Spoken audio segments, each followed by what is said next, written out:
at the corner of Russell and Albina, just about a block from Mississippi Avenue. I'll take you to a house where they hang carpets on the wall, and if we go there on a Sunday, there's a song I'll take you through.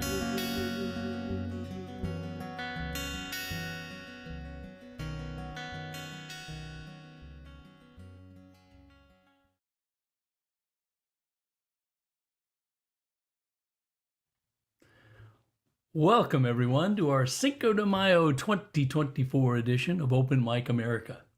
I'm Rich Fassler, your MC for tonight's show, and I'm joined by Mike Simpson, our interviewer, and Capo Dave Williams, tonight's show engineer, and the founder of Open Mic America, and the founder and designer of Dandy Hybrid Guitars. Our mission is to support your local open mics, where you can go in person to see songwriters performing their original music. Tonight, thanks to Zoom technology, we can travel all around the country and see those same performers in their own homes. Without gimmicks and frills, this is the beating heart of American music, the tapestry of story and song that's been weaving us together for generations. So, get comfortable, and I'll introduce tonight's performers. Hey, by the way, you can find links to their work on our website and on this YouTube video. So, on tonight's show, we have Pat Buckner from Powell River, British Columbia, Canada. Henry Kaiser, Portland, Oregon. Andy Karn, Mountain View, California. Shane Martin, Pittsburgh, Pennsylvania. Cowboy Bob Uvello, Boston, Massachusetts. Tom Cooney, Pennsburg, Pennsylvania. Ric Page, Haverhill, Massachusetts.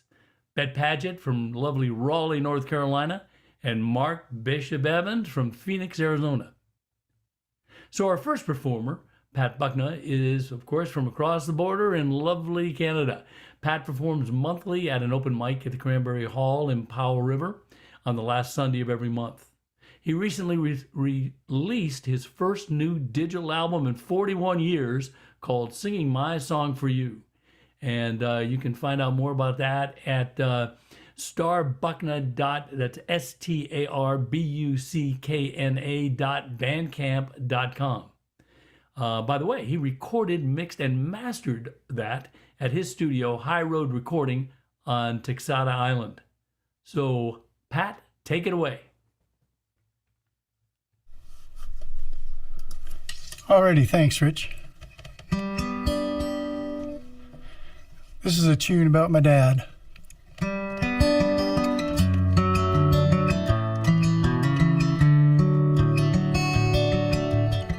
Johnny was a Chevy man. Boy, loved those cars. Can't beat a Chevy now, I'd say with pride. Fords will too bitch it, they're a terrible ride. But my brand new Impala's got that power glide. Man, he loved those cars. Johnny was a Chevy man who took good care of his cars. Off each week to the Rocket Car Wash, wax and a polish and a super soft cloth. Johnny was a Chevy man, took good care of his cars.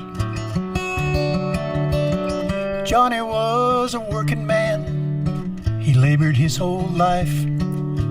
Had no use for the bosses in the office, he didn't give a damn about profits or losses. Johnny was a working man, he labored his whole life. Well, Johnny was a quiet man, never had much to say. Lost his first family in an ugly divorce, abandoned by the church, filled with remorse. And Johnny was a broken man, he kept things to himself. But in the years that mattered, what I wanted most was something he couldn't give.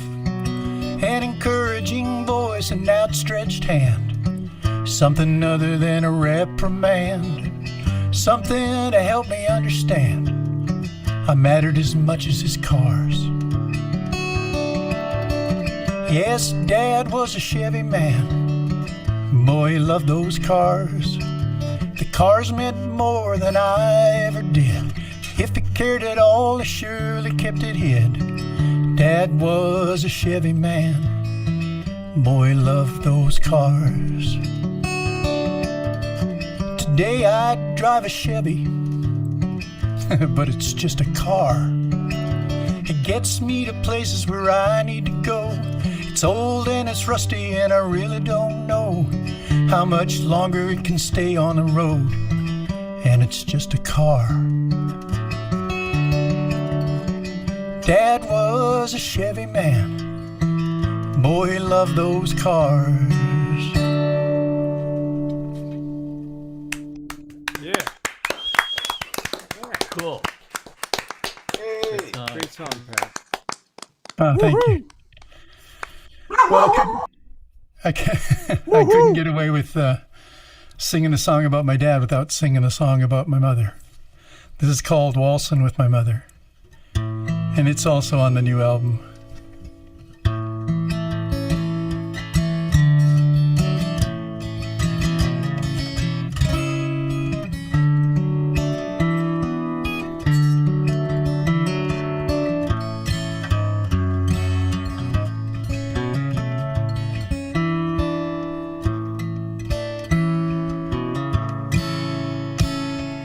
Waltzing with my mother, holding her tight.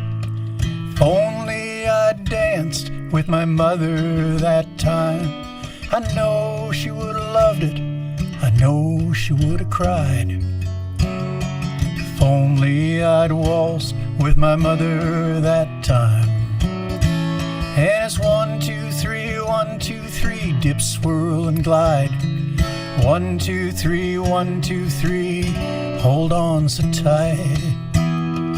1, 2, 3, 1, 2, 3, whirl round the floor. Only to waltz with my mother once more. Well, waltzing with my mother, her hand clasped in mine, arm on my shoulder, holding me tight. I'd lead her around the dance floor and she'd stare into my eyes. I could have waltzed with my mother all night. Yes, 1, 2, 3, 1, 2, 3, dip, swirl, and glide. 1, 2, 3, 1, 2, 3, hold on so tight. 1, 2, 3, 1, 2, 3, whirl round the floor. Only to waltz with my mother once more. Well, I should have danced with my mother one night. If only I could have swallowed my pride. Well, her eyes would have watered as I held her tight. I could have waltzed with my mother that night. Hey, 1, 2, 3, 1, 2, 3, dip, swirl, and glide. 1, 2, 3, 1, 2, 3, hold on so tight. 1, 2, 3, 1, 2, 3, whirl round the floor. Only to waltz with my mother once more. Well, waltzing with my mother, there'll be no next time. She's been gone now such a long time, and I can only imagine how much better it'd have been if only I'd waltzed with my mother back then.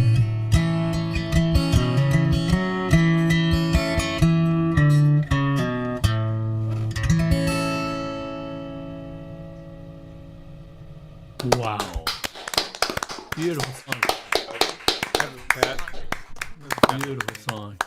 All right. I'm going to pass you over now to Mike Simpson, and we'll learn a little bit more about you and those songs. Thanks. Alrighty. Hey, Pat Buckner.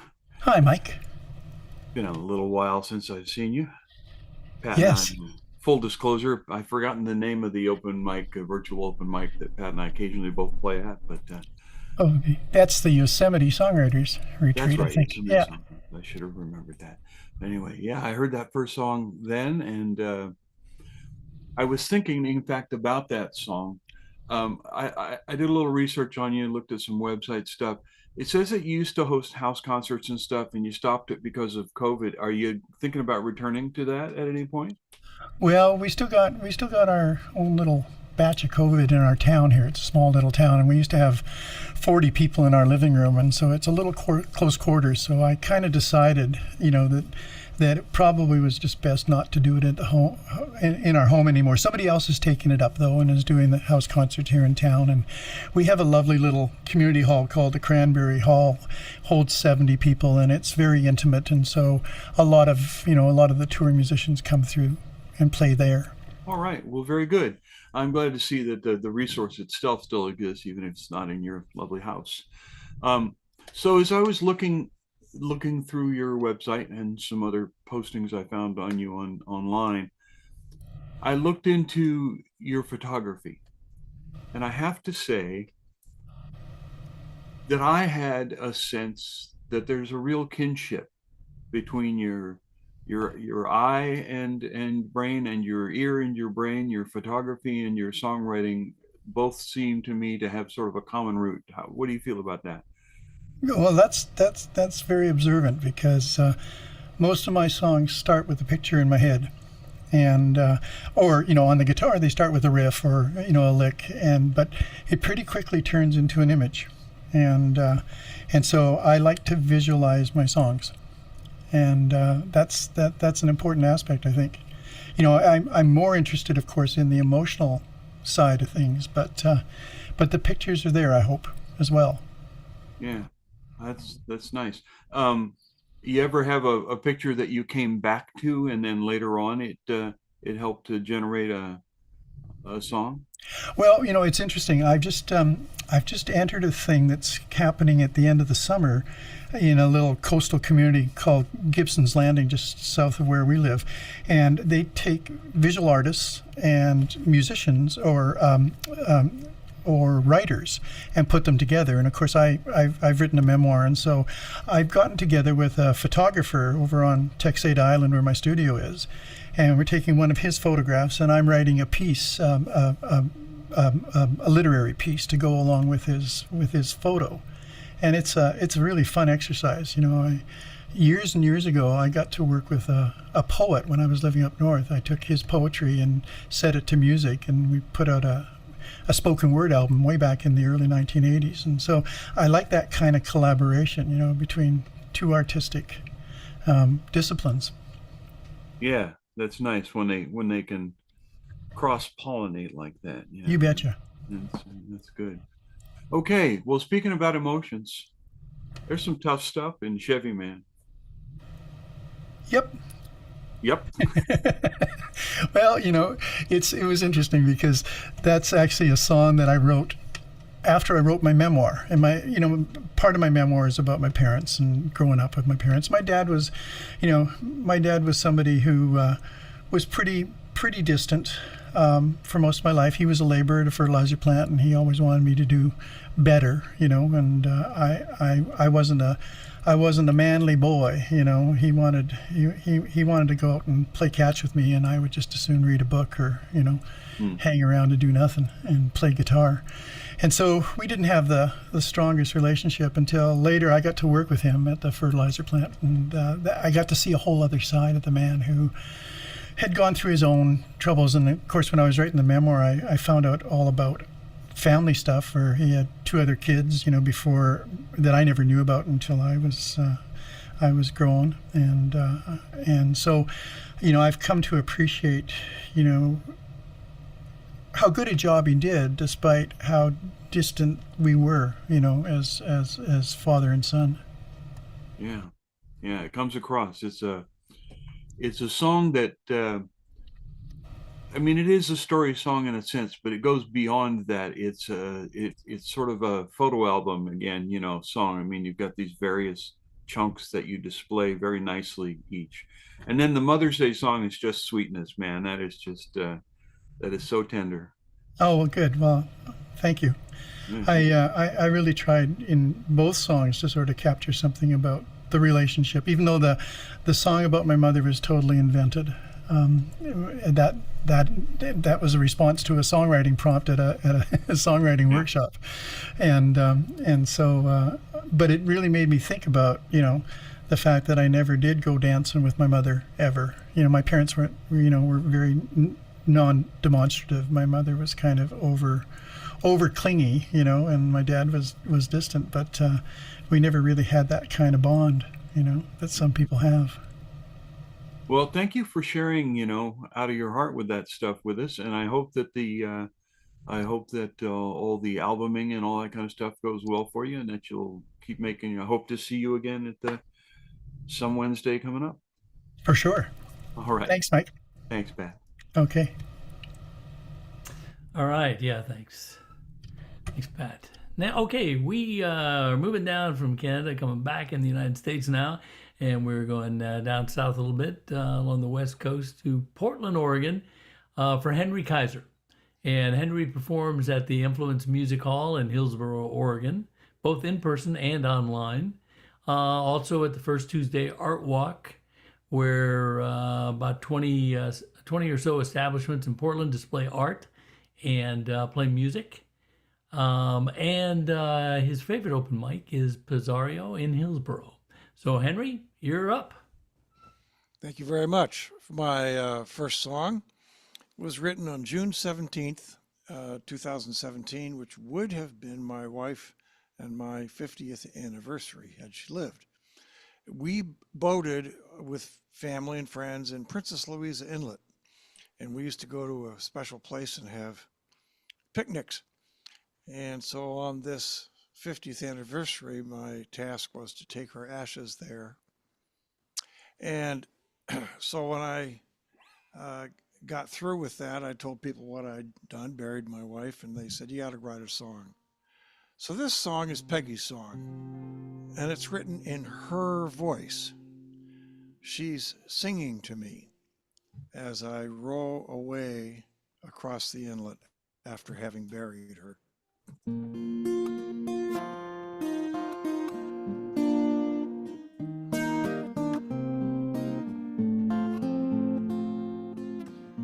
We were together here today. Now you must go and I must stay underneath the starry skies, listening to the eagle's cries. But I'll be reaching out to you, sharing everything you do, because I know I'm in your heart. What God has joined can never part. In God's good time will come the day you'll come winging back to stay. Our children will bring you back to me. We'll be joined forever in harmony.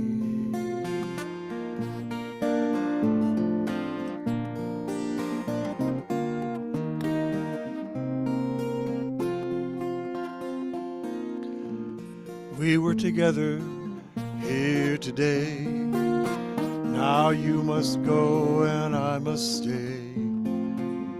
And as I watch you sail away, for your good fortune I will pray. Yes, you were right to bring me here, in this place we both held so dear, sacred now for you and me. You thought it out so lovingly. We'll blend together in this place. The inlet's peace will give us grace. Joined in peace and love again. At peace in love we'll stay. Amen.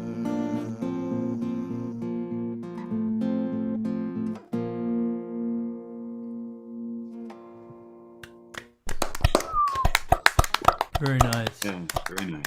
Beautiful song.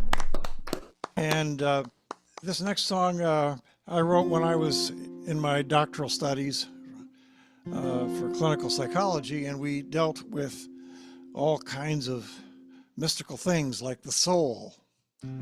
So I decided I would write a song about contemplating the soul, and as we all go on our journeys of self-discovery.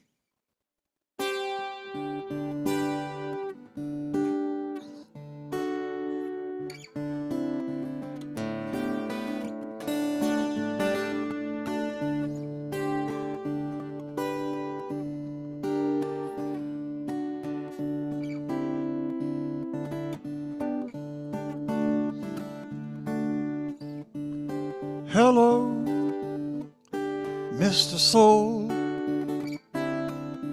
how do you do? Are you coming for me, or am I coming for you? You've been hiding out on the dark side, hanging out on the star side, sneaking around on the far side of the moon. You got a first class ticket on my dream last night, and you came my way. You told funny little stories, and you stayed out of sight. Are you just here to play? What keeps you fooling around on the dark side? There must be something really cool on the star side. Maybe the light shines brighter on the far side of the moon.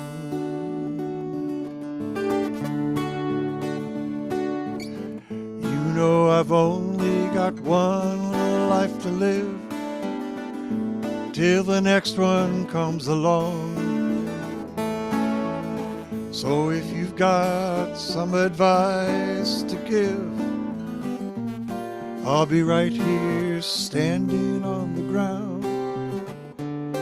Hello, Mr. Soul, you can have it your way. Come on down, shake my hand, I'd like you to stay.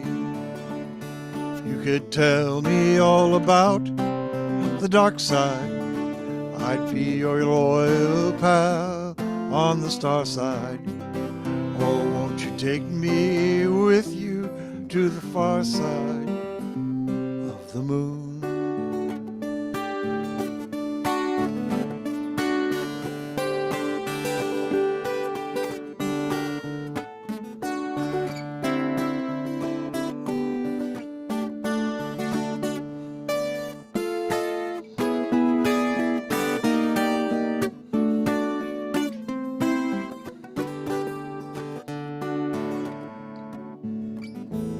Don't worry about nothing at all, I can handle the truth. If you're such a wild old soul, wise old soul, come on down, shed a light on my youth.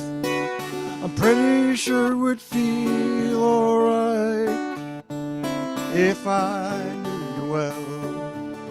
Let's spend some quality time in a dreamy way, and I won't break the spell. Stop fussing around on the dark side, I want to know what's going on the star side. Help me start peeking around on the far side of the moon. Why don't you stop fussing around on the dark side? I want to know what's going on the star side. Help me start peeking around the far side of the moon.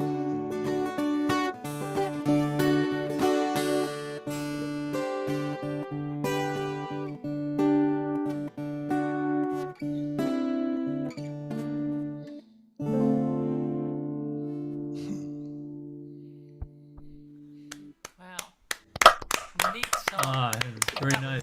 Very nice. All right. Dude. Yeah. All right, Henry, thanks. Let me pass you on over to Mike now. Okay.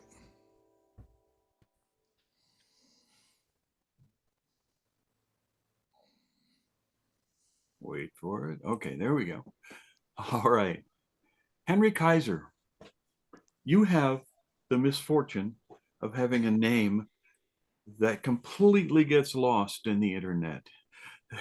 The first thing you get is 700 selections for Henry J. Kaiser. And then Right. there's another musician that pops up, over the top of you. So I didn't get a whole lot of stuff out of that. I did, however, note while you were playing, and so I'm going to work from the songs that you did here for this interview.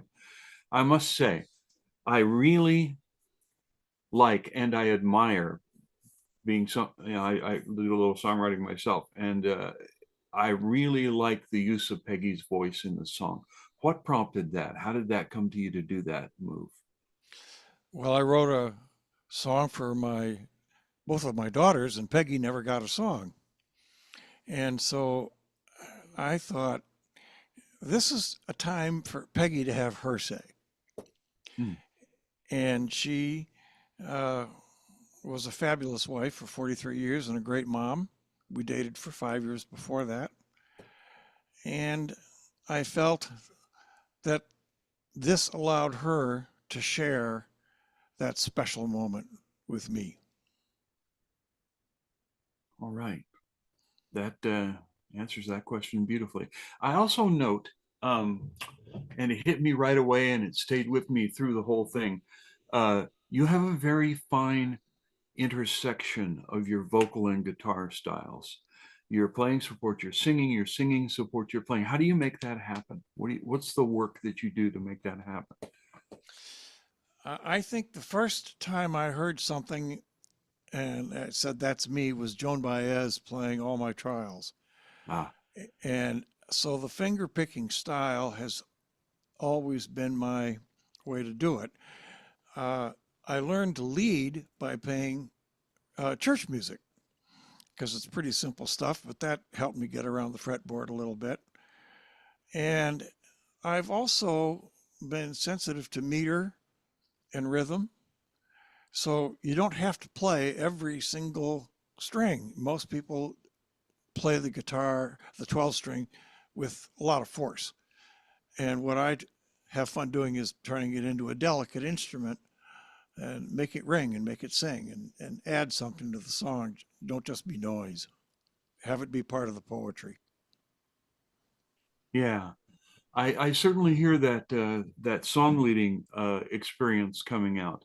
And then also, I noted your professional career, and leading people is something, of course, that's kind of at the heart of what a clinician does. So, as a clinician and simultaneously a musician, what do you feel? I know the clinician's goal because my wife is a psychologist. So, what increase in health do you find that your songs invoke for you and for your listeners? And how does that? Both in my clinical work, I've actually written a set for persons in a recovery setting. And if you make a speech to them about don't do drugs, they turn off. If you select songs that are introspective about people going through that kind of turmoil, boy, do they listen. And in my business career, sometimes humor is the best thing to do. Write about, let's not take ourselves so seriously. Let's poke fun at ourselves. And so music allows us to take things that seem ordinary that we run into every day, and we put a different frame around it. And it teaches us. And as we write the song, we teach ourselves. We force ourselves to put things in a different perspective. Just makes the world more interesting and a more interesting place to live in. Yeah, and a better one, you know. And a better one, hopefully. Yeah, Yeah. exactly. Yeah, I was thinking when you were talking about that song, I don't think he wrote it, but a very famous country singer did. You know, it starts off, "I hurt myself today," you know, Yeah, yeah, yeah. that kind of thing. Well, Henry, I certainly find your stuff uplifting and helpful, and I am glad that you were with us. Is this your first time? It isn't on. No, I've been on a couple times before, but then the last time I was supposed to be on, I had a technical crash, and everybody was very understanding. So this time I took extra precautions to be ready. All right. Well, thank you for that. You're modeling beautifully for all the rest of us there. Okay. All right, Henry, great songs. Thank you very much. I'm going to hand you back. All right. Yeah, technical issues. We've done a few of them around here. Oh boy. All right. So let's see. We now are going to move down south again, coming down from the Portland area into California and Mountain View, where we're going to now have Andy Karn play for us. And Andy performs at the open mic at the First Unitarian in San Jose. So, Andy, let's hear you. Hi. This is a pretty new song of mine. It's a true story, but it's from a point of view that I do not share. But maybe you'll figure that out.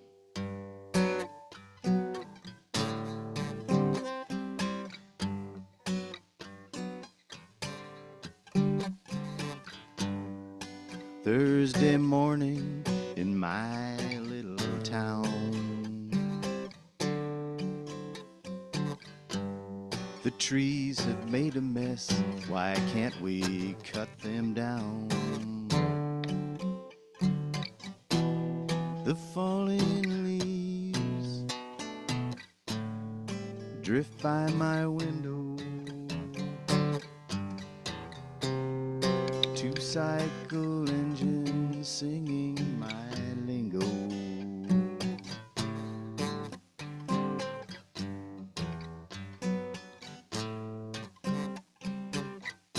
Take away that rake, there's music to be made. Leaf blower serenade, leaf blower serenade, leaf blower serenade, leaf blower serenade, leaf blower serenade.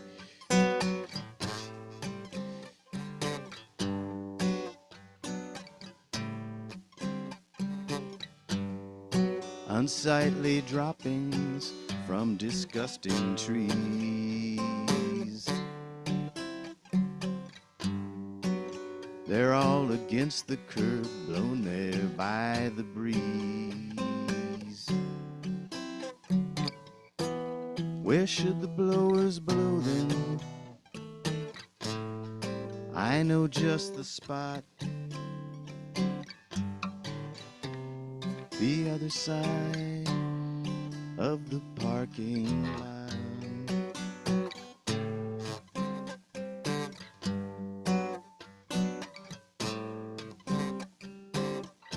Take away that rake, there's music to be made. Leaf blower serenade, leaf blower serenade, leaf blower serenade, leaf blower serenade.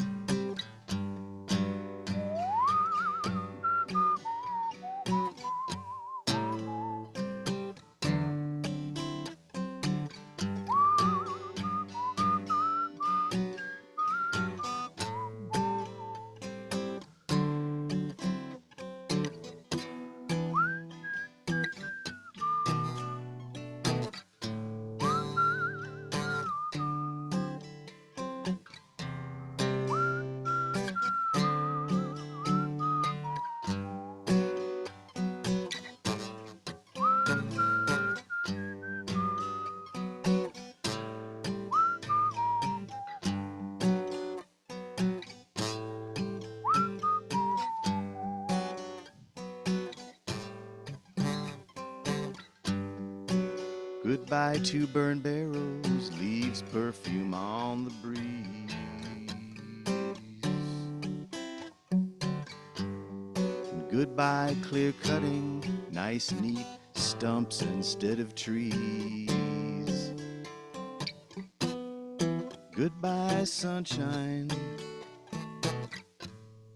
hello gloomy shade, and hello leaf blower serenade.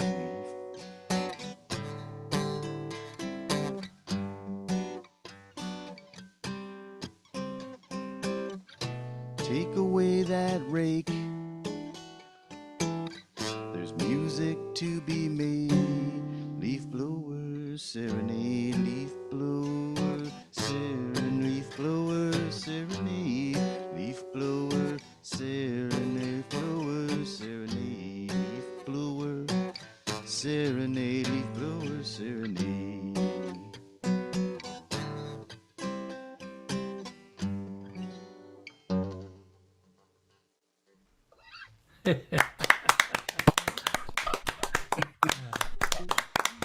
Nicely Yeah, done. nice. Nice. Enjoy that. All right, here's a song. This is an older song of mine. I may have done it year before. I do it a little differently now, so maybe it's time to hear it again. That was called, the last one was called Leaf Blower Serenade, of course, and this one is called Pay the Devil.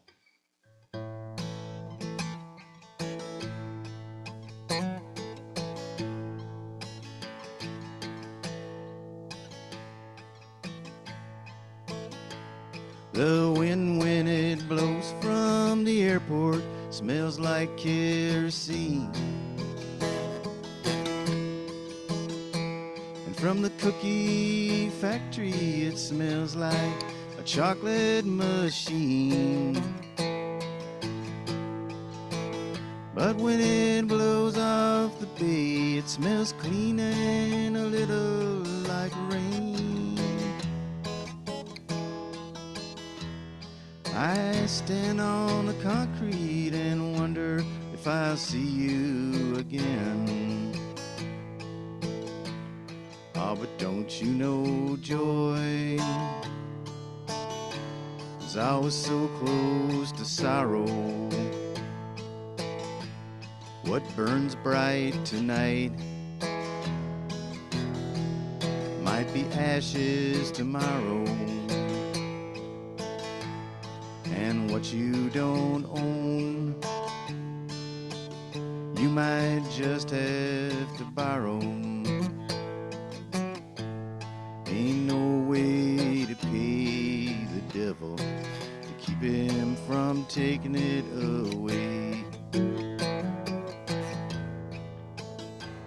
If I ever don't come home from work, you won't get a call.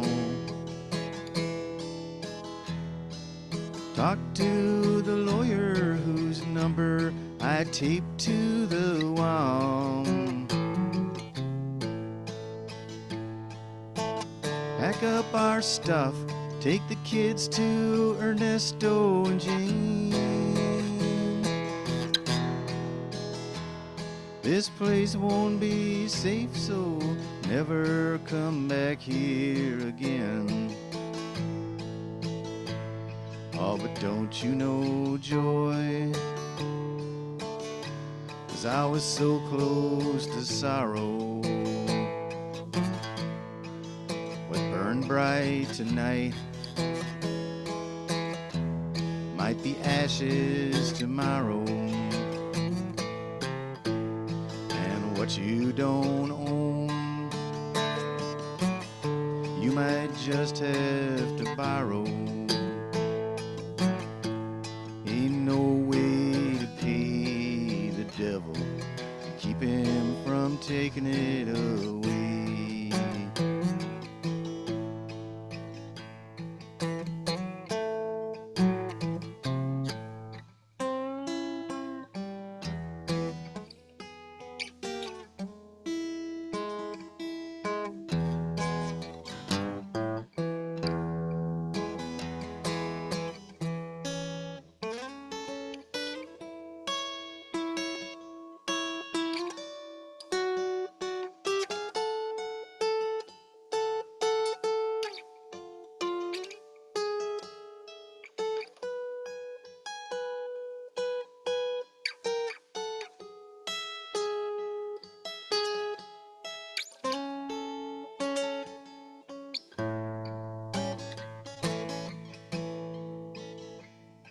A man lives in so many places, he gets stretched kind of thin. And I feel like a ghost when I visit the places I have been.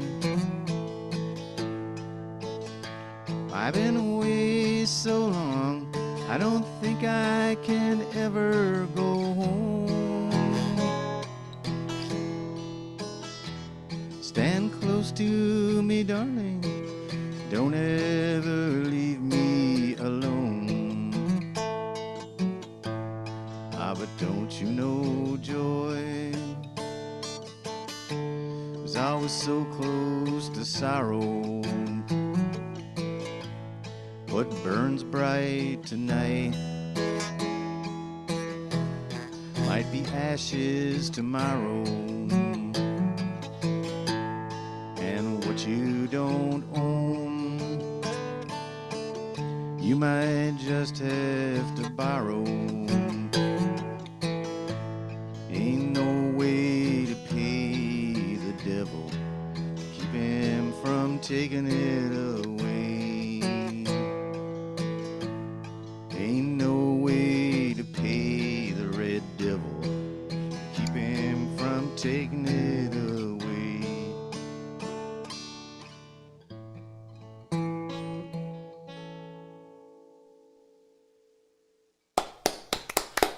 Good song. Great song. Thanks, Andy. Let me pass you over to Mike now. Andy Karn. I'm going to do a little full disclosure here. Andy Karn I know better than anyone else here in this thing. He and I play together, and I'm familiar with his stuff. But I have questions I've always wanted to ask. How you doing, Andy? First off. Fine. Oh, that one was easy. That's the easy one. All right. So Andy is a deeply overeducated fellow. He got degrees from the University of Wisconsin at Madison, and then he got his PhD at the University of California in Berkeley. And my question for you, I've always wanted to ask this: all the educational bits and the engineering emphasis and stuff like that, how does that way of thinking influence your songwriting? I'm pretty sure it doesn't really get in the way that much anymore. But it did at one point. I have to say that it's not an educational training that leads you to deep creativity. So that just sort of emerged, let's say not because of my background, but despite my background. In spite of it. Okay. All right. I'll buy that. What did bring that up? I mean, I just think life experience, I mean, I didn't start doing this until I was not a young person.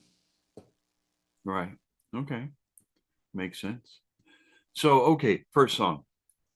Leaf Blowers as a backdrop for a critique of entitlement. Wow.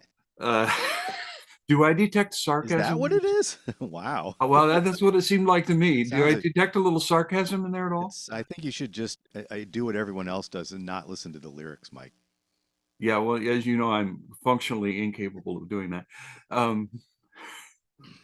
So was it actually the sound of leaf blowers that was kind of the prompt for that, or? Well, I just sort of, they started up nice and early when I was trying to sleep one morning, and I sort of thought, oh, we're being serenaded by leaf blowers. There was two of them, so they were in harmony, and I, just sort of sarcastically thought that. Then I sort of thought, oh, anything serenade would be like one of those great summer soul tunes, I should write one of those. Yeah. Call it Leaf Blower Serenade. But then the question is, what's it about? But, it's about somebody who likes leaf blowers is not exactly on the same wavelength as you and I. Yeah, that's right. The idea that, oh my God, a leaf is on the ground, call out an army of gardeners to take care of it. So I did detect some sarcasm. Oh, okay, I see that. Yeah, oh yeah.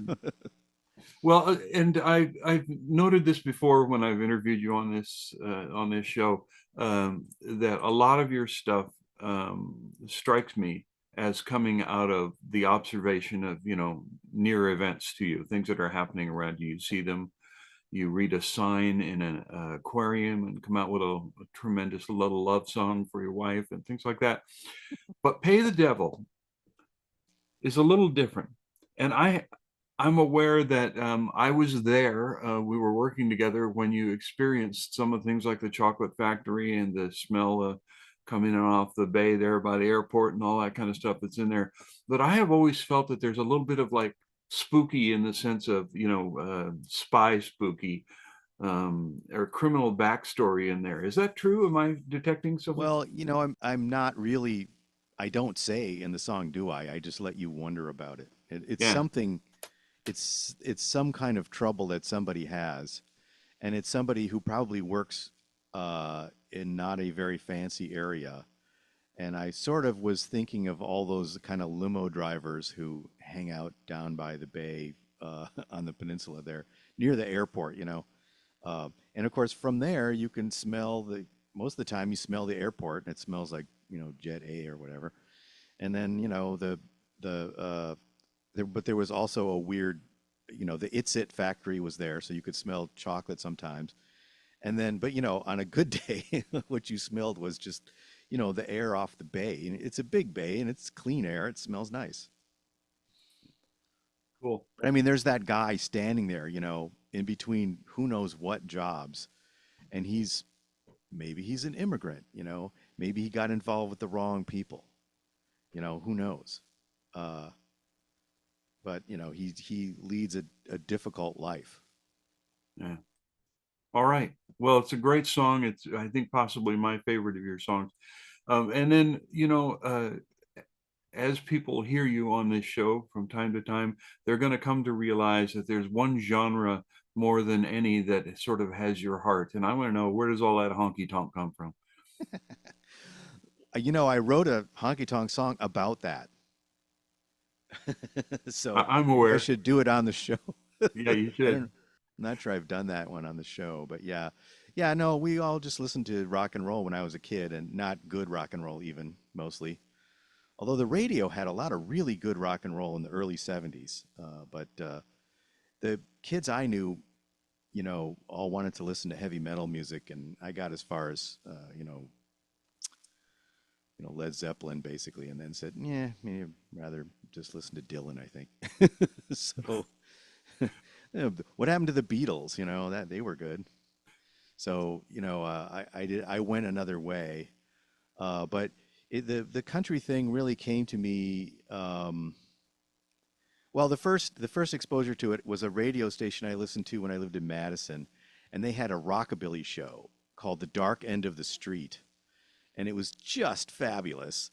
And I would be listening to, rock music, which I liked and which I allowed myself to like, and then all this other stuff would kind of creep in, and the Byrds or the some Graham Parsons band would be playing, and they would just say, when they hired a pedal steel player, he said, "Oh, where would you like me to come in?" Because he was from Nashville and he figured he would just get the fills. And so they said, "Where would you like me to play?" And they're like, "Well, throughout the whole song." He went, "All right, I'm gonna like this band." That's right. All right, Andy, thank you very much for playing for us and answering my terribly challenging questions. And I hope we'll see you back here real soon now. Yeah, me too. All right. Hand you back over. All right. Thank you, Andy. Thank you. So we're in California, but not for long because we're going to move back east now. We are going to head off to Pittsburgh, Pennsylvania, where we're going to listen to Shane Martin, and he performs once a week locally in the Pittsburgh area and performing now here with us tonight. So Shane, you're on. Thanks, guys. Hi, everybody. Glad to be here again. Thank you very much. Let's see. I'm going to start with song 1, which I'd done for a couple weeks before. I played here on January 7th, and I'm going to do that again in its how it is now. Like I say, I chisel away at these things.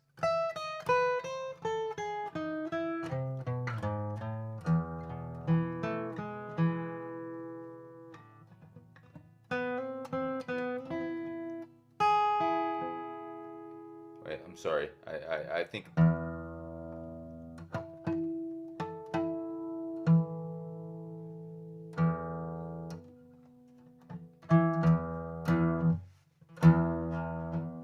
I have to adjust the tune on that. I'm not happy with that. I just did this.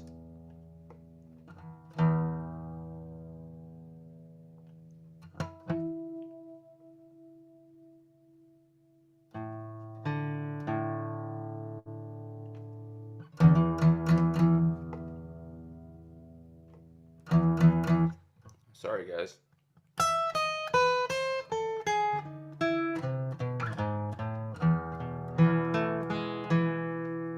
Better.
clap, clap.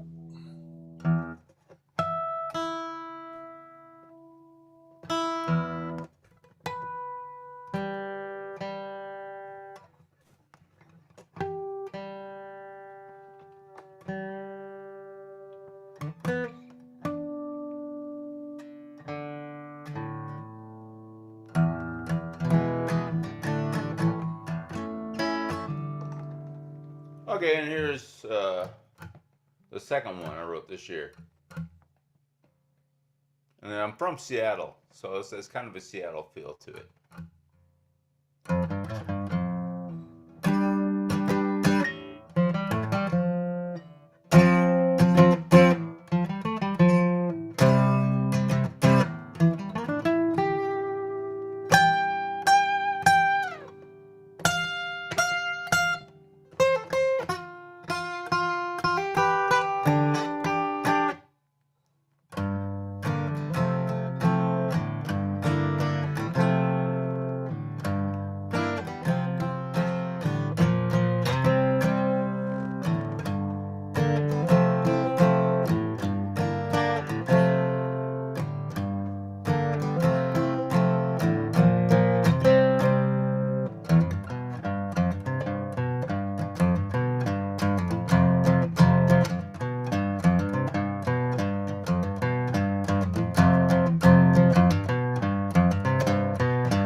Yeah, amazing. Nice.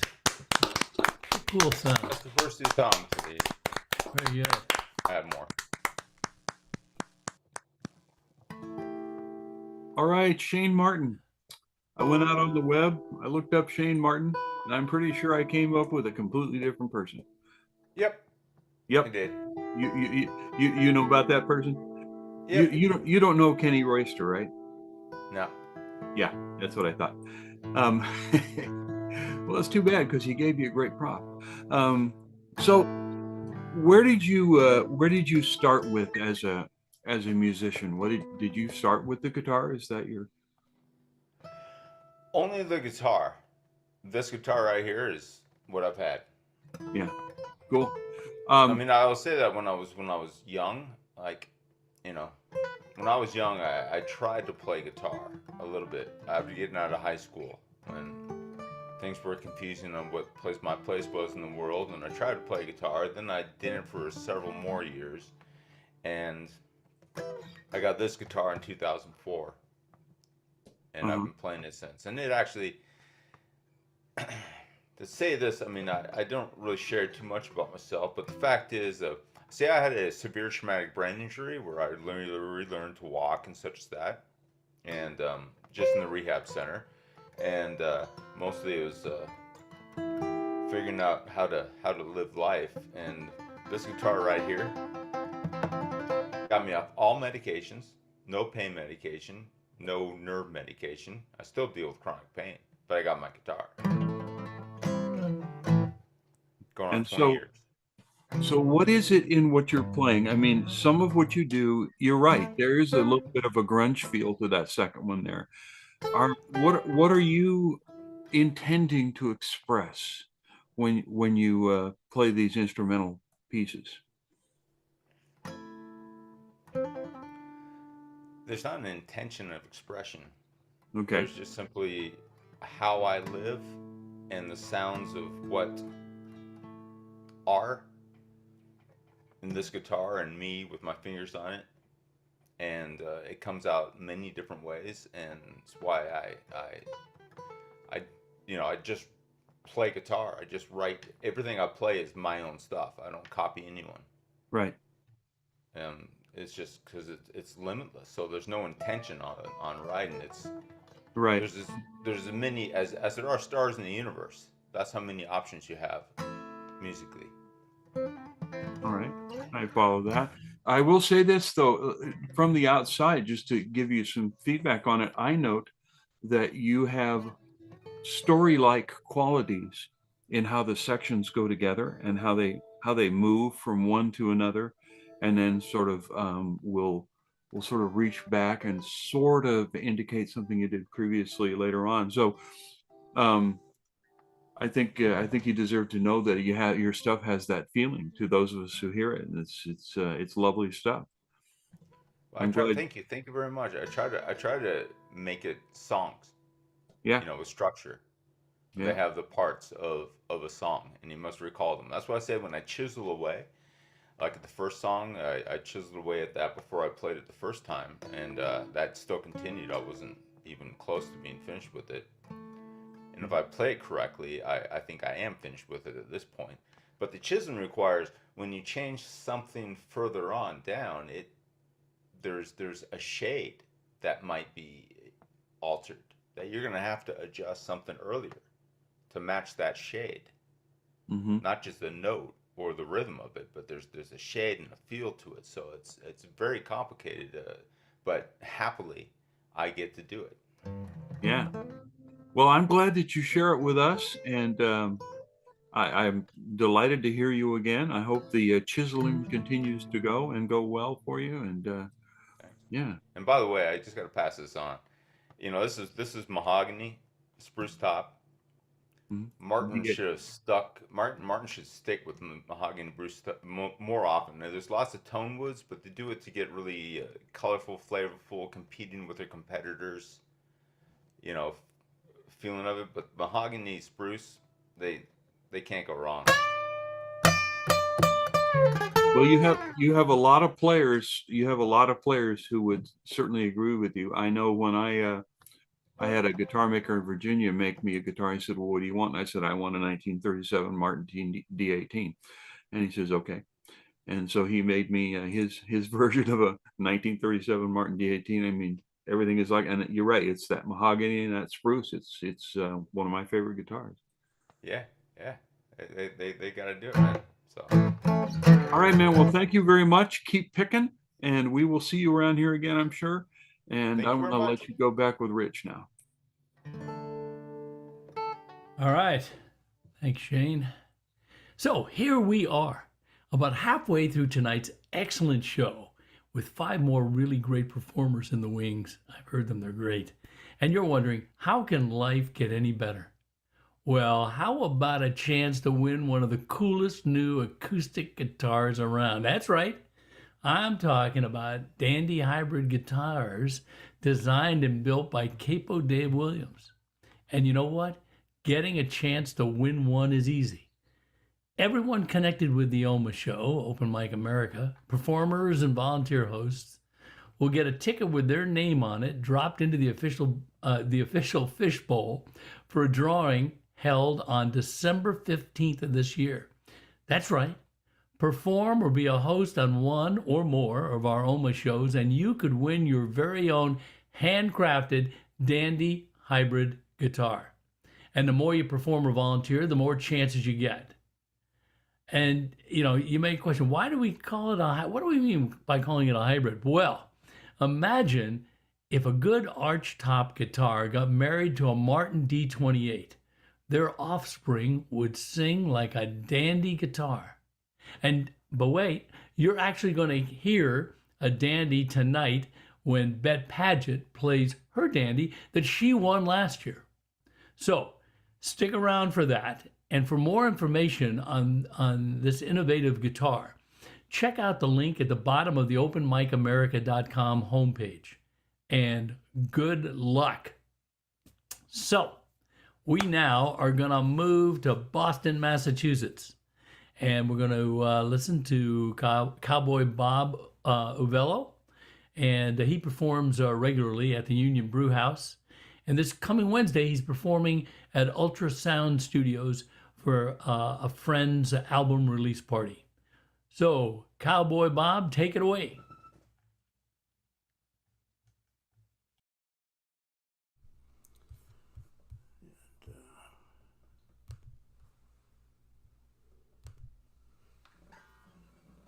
This is called The Land of Broken Stones.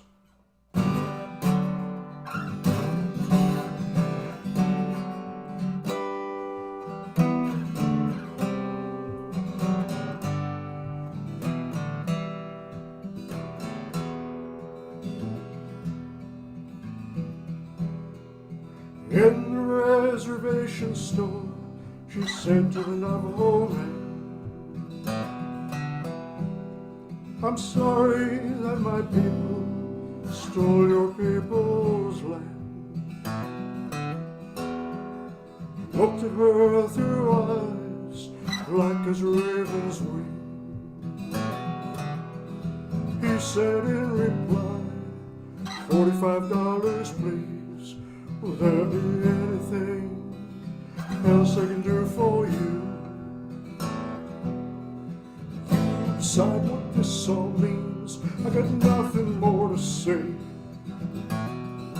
It's the way it all went down on that hot and dusty day.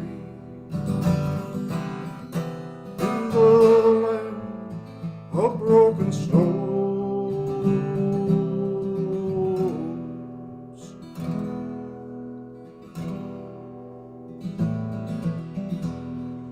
Was the last chance gas, sign said 200 miles.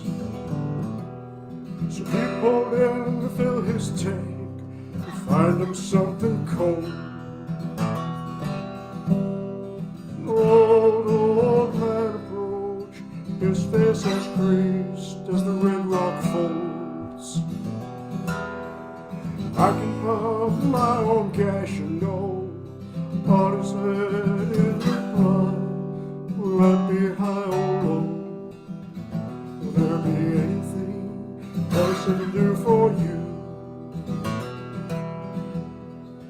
You decide what this all means, I got nothing more to say.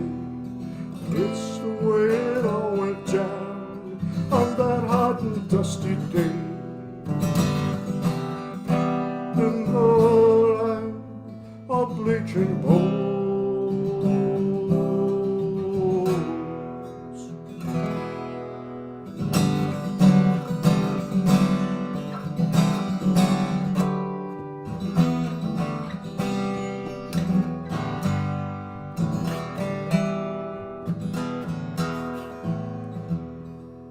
In the reservation store, she said to the Navajo man, I'm sorry that my people stole your people's land.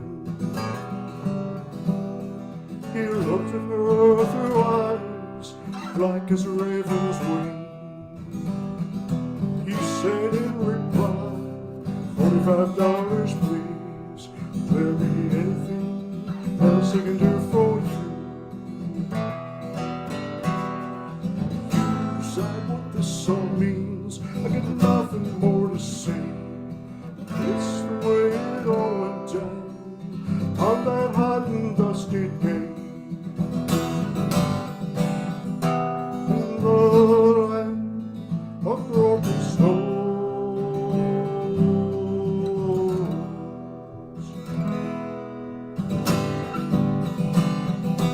in the land where the water no longer flows.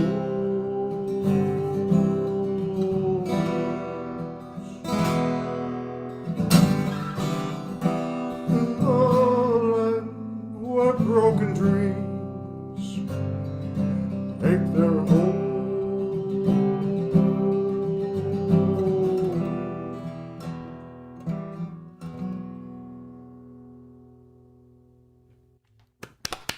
Wow. Great Thank song. you. Okay, and now Great fun to pedal along and try to figure out what the progression was. okay, so my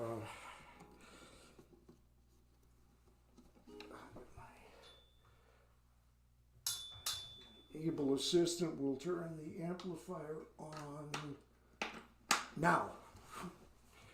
So it's let's see if this is in tune. You know, this is beautiful springtime in coastal New England, which means it's damp and gray and freezing. And the temperature in the house has been dropping by about 1 degree per hour. But I'm part of a small religious sect that prohibits the use of central heating after May 1st.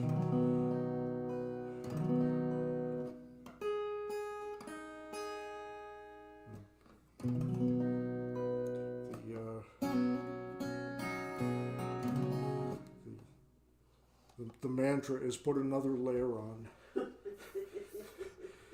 So this is called it's called My Own Truth, and it's at this point it's my most recent song.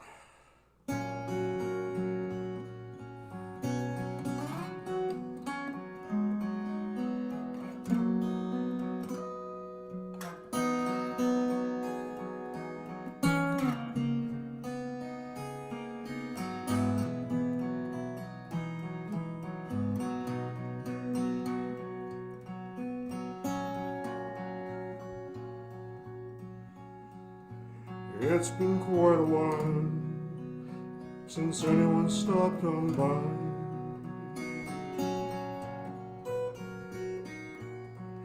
When I rode in last night, pale moon hung in a storm cloud sky, wind and winter trees seemed to sigh. Welcome home.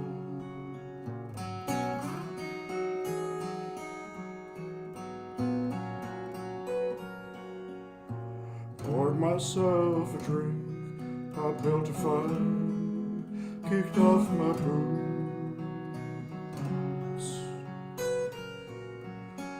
Then I faced my own truth, my own truth.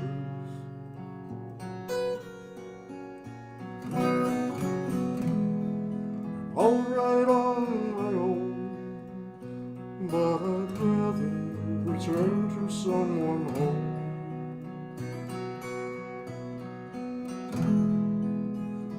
Nothing can chill you to the bone like being with someone and feeling all alone, all alone.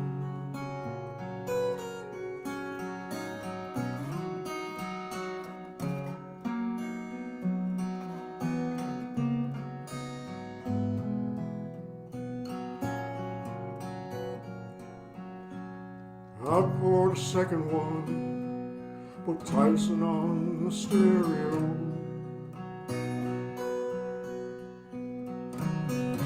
Fed the fire, rode away on dreams of long ago.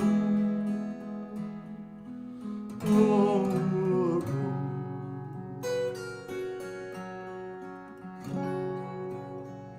Saw the flashing light on my old telephone. Was a call from you? Should have called you back, I know. But I could not stand to feel so all alone. All alone.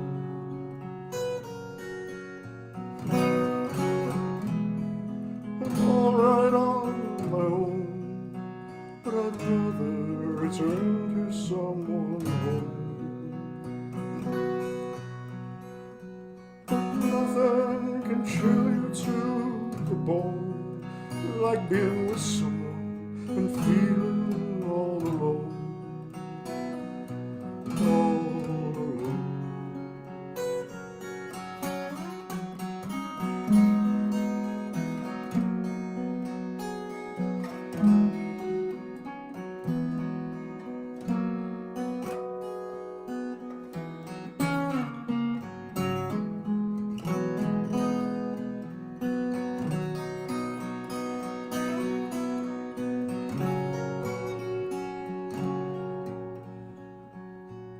It's been quite a while since anyone stopped on by. When I rode in last night, a storm cloud sky, wind and winter trees seemed to sigh. Welcome home. I poured myself a drink, I built a fire, kicked off my boots. Then I faced my own truth, my own truth.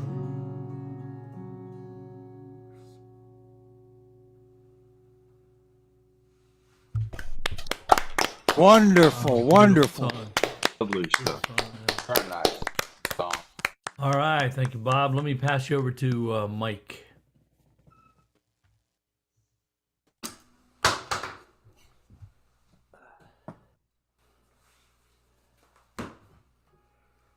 Yeah, thanks, Rich.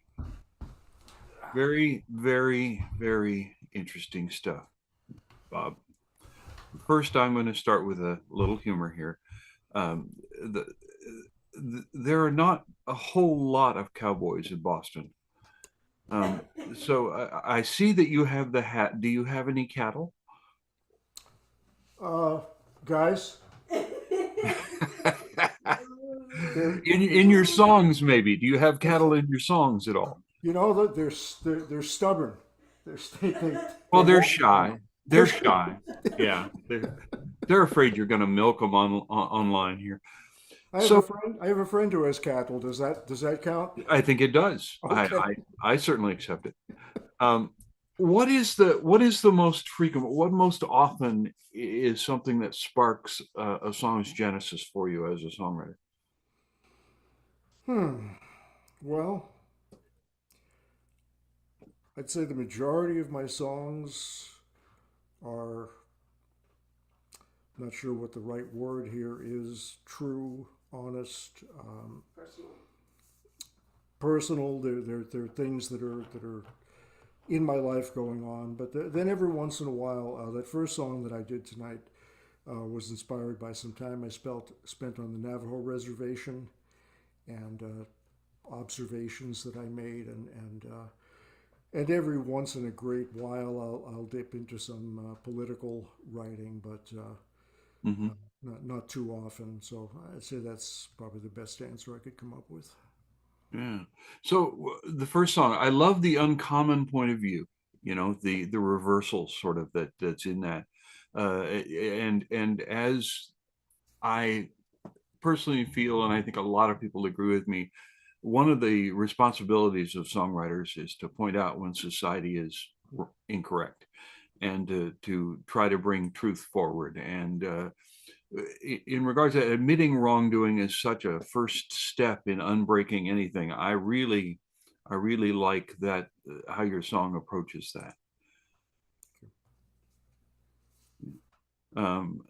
And that surprise, somebody was talking about following your chord sequence, that surprise major chord that you throw in there, I felt like that was an excellent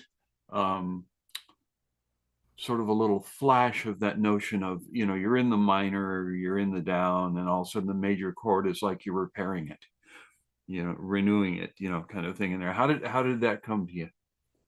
I sort of think of it, I'm all in agreement with what you said, but to me, it's that major chord is like when you're having a really, really cloudy day, and the clouds part just for a brief moment, and the sun shines, and then it goes away again. That's how I feel about throwing that major chord in. It's like just a little sunshine. Yeah. Gets through. That's an excellent way to look at it, and very evocative. That's exactly what it does. On the second song, I have to say, very nice guitar work on that, and using the T5 for that really points it up, because all the tricky bits that you do work really well on that particular kind of guitar. It really points it up. Congratulations on finding that in the instrument and bringing it to it. Where did that melody come from? Organic. Yeah. It just I mean, I'd have to say, if there's a way that I write more songs than probably any other, it's that I start off with a little guitar piece that appeals to me, and I play it over and over again, and then I develop it as it goes along, and then the mood and the tone of it will be evocative, and then a thought will come into my head, maybe a line of lyrics, and then a song starts growing from that. So that song began with the guitar part first. Yeah, I find that unsurprising, because it's so strong in the song. I mean, everything about the song is solid, but that part in particular just grabbed me right from the very beginning. What's bubbling now? What are you doing? Are you aiming at an album or any of that kind of stuff? Or Yeah, actually, I just over the past 3 years, I've put out 2 albums for a total of 25 original compositions, wow. and man, I got to tell you, they're selling in the tens. Wow. Well, you never know. Dozens can't be that far off. Yeah, I mean dozens. That's my big reach is to someday be able to with a straight face say in the dozens. Well, I wish you every bit of luck that you can possibly have, and good fortune in doing that. Your stuff is beautiful and deserves to be heard. So I hope that it succeeds for you, Bob. Thank you for Thank you. coming and playing with us. I know I'll see you again. You've been here many times before, and I look forward to it. Thank you. Thank you. Rich, Thank you back very to you. much. All right. Thanks, guys. So we now are heading down south a little bit to Pittsburgh, Pennsylvania. And we're going to catch up with Tom Cooney. Tom performs at Philadelphia Folk Song Society, PFS, and Philadelphia Area Songwriters Alliance, PASA, open mics.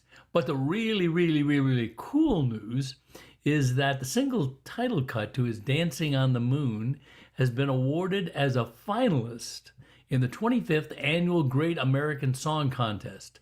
Now, it's a juried contest, and this year they had 1,800 songwriters from 41 countries.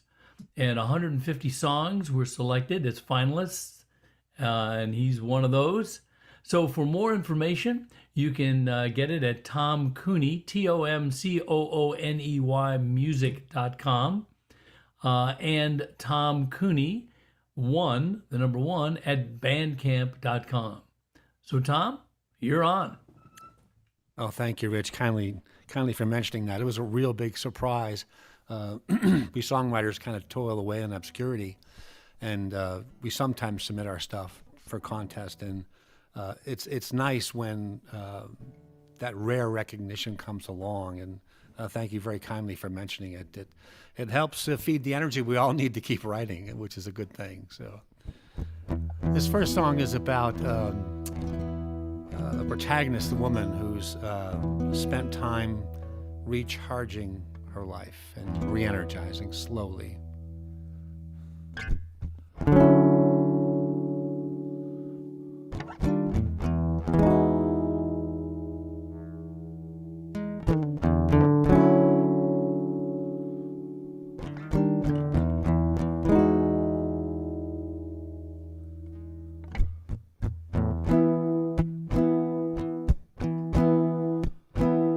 Wraps the sunrise round her shoulders, sweeps the stardust from her eyes. She lets that morning wind blow through her hair, thinks what a gift to be alive.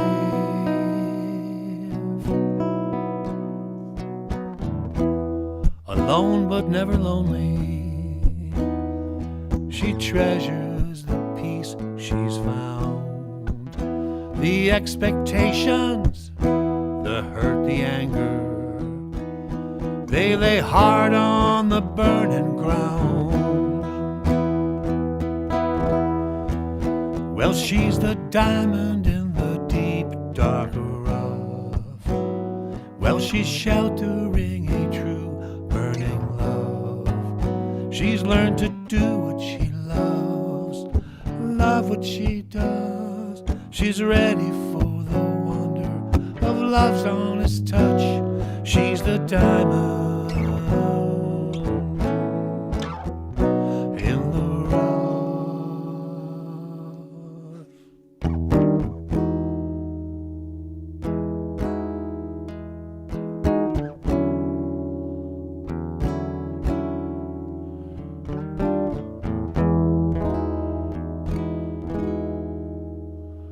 She cradles the glowing sunset. She lays vespers on the wind. Today is now yesterday, and tomorrow must wait to begin. She wraps a blanket of stars round her shoulders, lets those moonbeams fill her eyes, and she bathes in dreams of renewal, of new worlds coming to life. She's the diamond in the deep, dark rough. Well, she's sheltering a new, burning love. She's learned to do what she loves and love what she does. She is the wonder of love's honest touch. She's the diamond in the rough.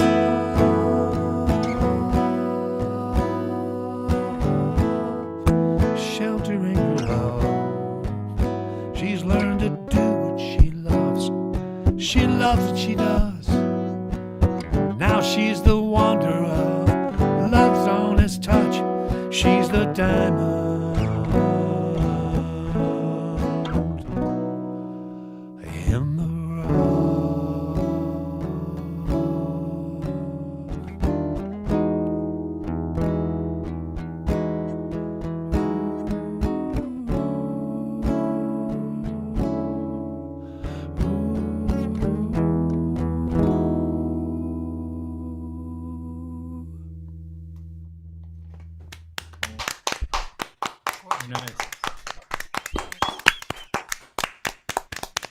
Thank you kindly. That's one of my favorite protagonists as songwriters. As you can tell from all the great songs we've heard tonight, there's so many interesting characters, and we wind up caring about these characters. That last one is one of my favorites. So the next tune here is a social consciousness song of sorts, kind of. I wrote it in 2018.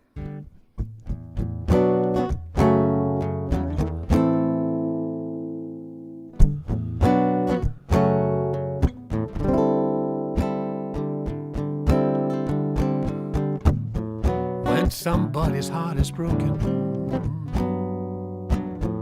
and they need a helping hand, when somebody's oh so hungry, will I see and understand? When somebody's out in the cold and needs shelter from the storm, and I arm around their shoulder, will I be there to keep them warm and do what I can to make it better, do what I can, be it big or small, do what I can, alone or together, do what I can and heed the call. Do what I can, ooh, do what I can.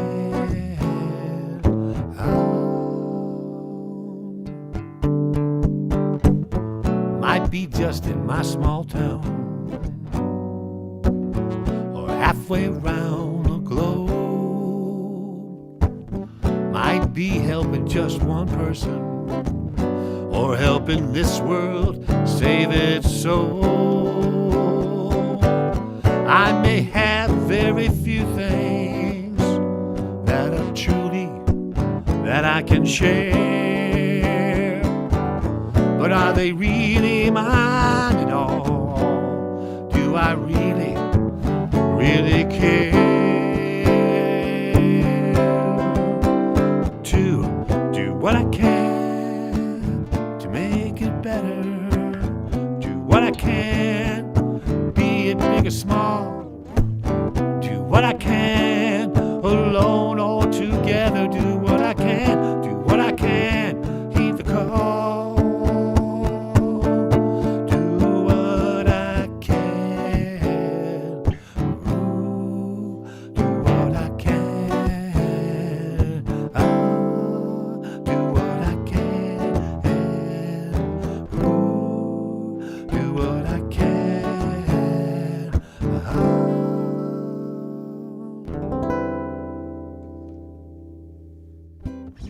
Yeah. Very nice. Thank you. Very Thank nice. you, everyone. Okay, let me pass you over to Mike Simpson so we can find out a little bit more about you and your music. Hey, Tom Cooney. Hey, Mike, good to see you again. Yeah, always good to see you. Always good to hear you play. So Pennsburgh in Pennsylvania. Have Yes. you ever written a song about William Penn? I have not, but I have to tell you, there's 17,000 towns that start with Penn in Yeah, Pennsylvania. I'm so aware of you that. know, I'm just saying, I think maybe you're the guy. I could be the Do it. guy. You'd be Yeah. the guy. You know, you can come at it through your obvious affection for standards and Great American Songbook stuff, and I think William Penn, like your first song, I think William Penn is a guy that major 9 chords will work for. I'm with you. I'm with you. There's your song starter for the week. Yeah. How did you arrive at that obvious delight in the Great American Songbook style music? It is actually an interesting title. It started out, I believe, as in the Great American Songbook style 25 years ago, and it expanded to include many genres. So the title cut to my CD, Dancing on the Moon, was submitted to the adult contemporary genre. Overall, in the entire contest, it was one of 150 finalists, and it was top 10 in the adult contemporary category. Well, I hope it wins. It actually has not. So they award finalists, and that's a given. And then very shortly thereafter, they award the very few top prizes. Oh, okay. It did not, but I'm happy. Yeah, well, it's a marvelous song. I recommend, by the way, to everybody listening, if you can, his website's not hard to find. Tom Cooney Music will get you there. And that song "Dancing on the Moon" is a real delight. It Thank you. really is. So when you're writing in that genre, what do you keep most, forward in your mind when you're writing there? When I go, the two songs tonight, the second one was social conscious, and the first one was contemporary folk. But when I'm writing in that great American songbook style, what I try to do is jump back in time to the feel of the lyric and the feel of the music. So I honor all the chords, I honor the progressions, but add my own twist and my own interpretations. But the lyrics can't be complex while they have to deliver honesty and care. One of the great comments I got from the contest was the bridge on that song, "Dancing on the Moon," is extremely complex. There's about 4 or 5 different intended keys on it, and some of them go and some of them don't go there. But it followed the melody, so it was very smooth, even though it was harmonically complex. And they caught it, what I was trying to do. So I try to honor the genre, but I like to throw in something more, something extra, so it doesn't just sound like another standard progression from that time. Right. Very, very, very good thinking. I myself occasionally dabble in that area of music, and that sounds a lot like both what I think of doing, and also a couple of quotes I heard someone told me from Harold Arlen about. He says you gotta keep the words honest, the melody simple, and you gotta challenge the orchestra. Yeah, yeah. That's kind of what you're talking about. Hey, so when you move off of that genre, you also write blues, you write Americana. Yeah. When you're doing those, different mindset for those? Very much. The blues have to be brutally honest, as you know. They're not just straight honesty. They have to be, make sure the hole of your heart is open and you're digging in your hand with the guts. And because you can't not really emote in a deep, honest way, or you're just faking it. So I think that's my approach to the blues. And my Americana almost always tends to be whimsical and slightly sardonic, and I do a lot of my Zen songs in Americana. If for something about that genre, really, the lightness of it allows me to play heavier with the lyric in a playful way. Yeah.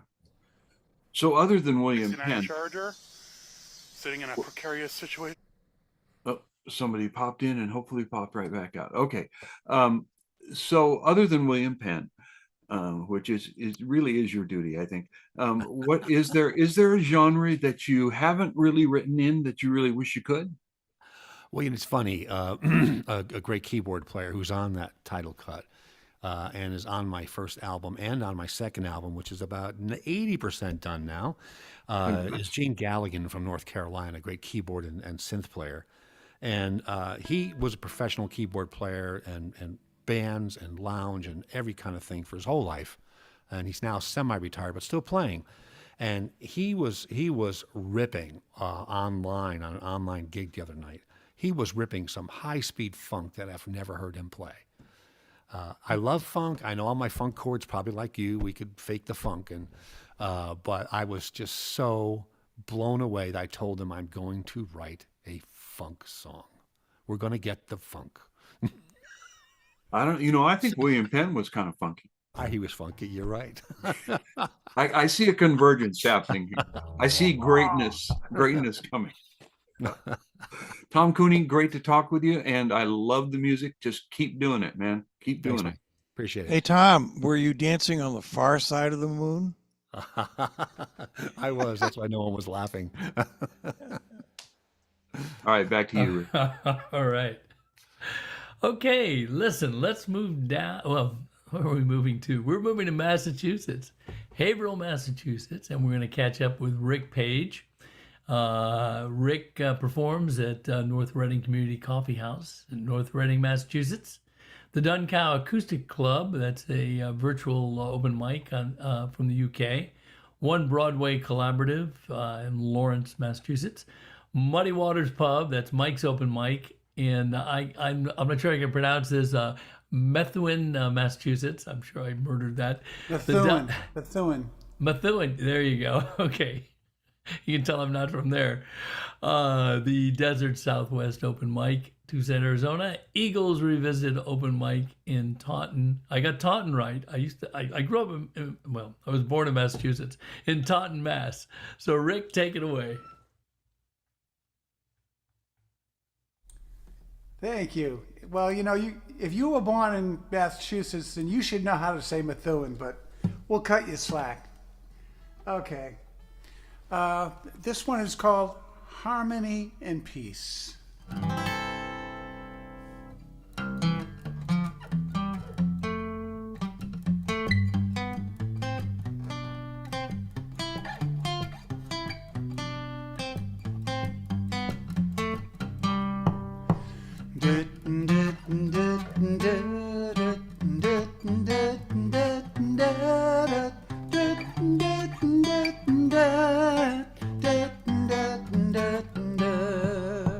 World of colors, hearts entwined, melody of peace divine, nations standing hand in hand, unity across the land. Sing it loud, let voices soar, all for peace forevermore. One by one we'll make it right, love breaking through the night. Mountains, valleys, echo song, compassion where we all belong. Winds of change through every soul, world at peace our ultimate goal.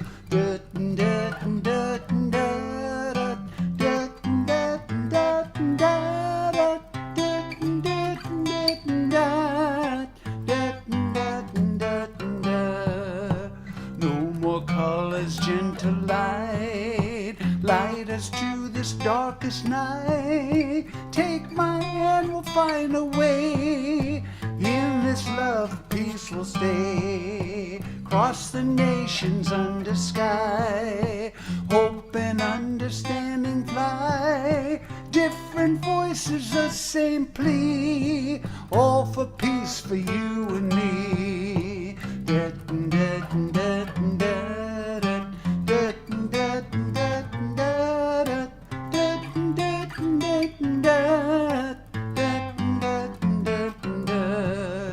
Song retreat, let love increase. Circle unbroken, a world at peace. Echo song, let hatred cease. My song of harmony and peace. Lovely. Beautiful song. Thank you. This one is called The Shifting Seas.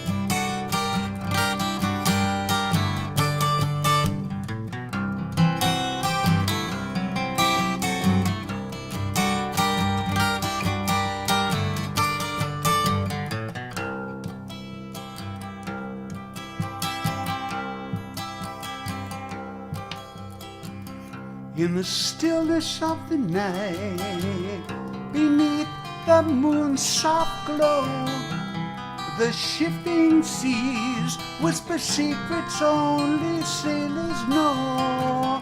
Their waves dance with the wind, a timeless melody, carrying tales of adventure across endless sea.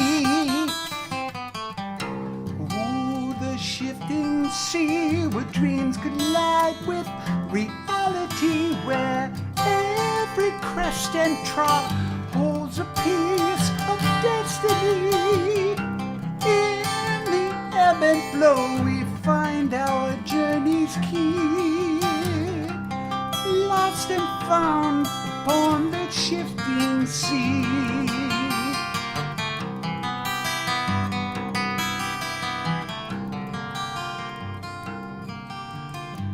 Beneath the azure sky, where horizons meet the blue, it's a world of wonder where dreams come true. With every rise and fall, our story unfolds. Heart of the ocean, where mysteries are told. Shifting sea where dreams collide with reality, where every crest and trough holds a piece of destiny. In the ebb and flow we find our journey's key.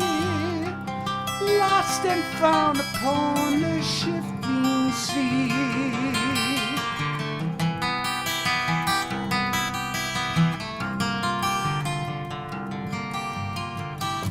Storms and tides will never give a tide. With courage as our compass, we let our spirits fly. The rhythm of the waves, we find our harmony. Boundless and free across the endless sea. Sea where dreams collide with reality, where every crest and trough holds a piece of destiny. In the ebb and flow we find our journey's key. Lost and found upon the shifting sea.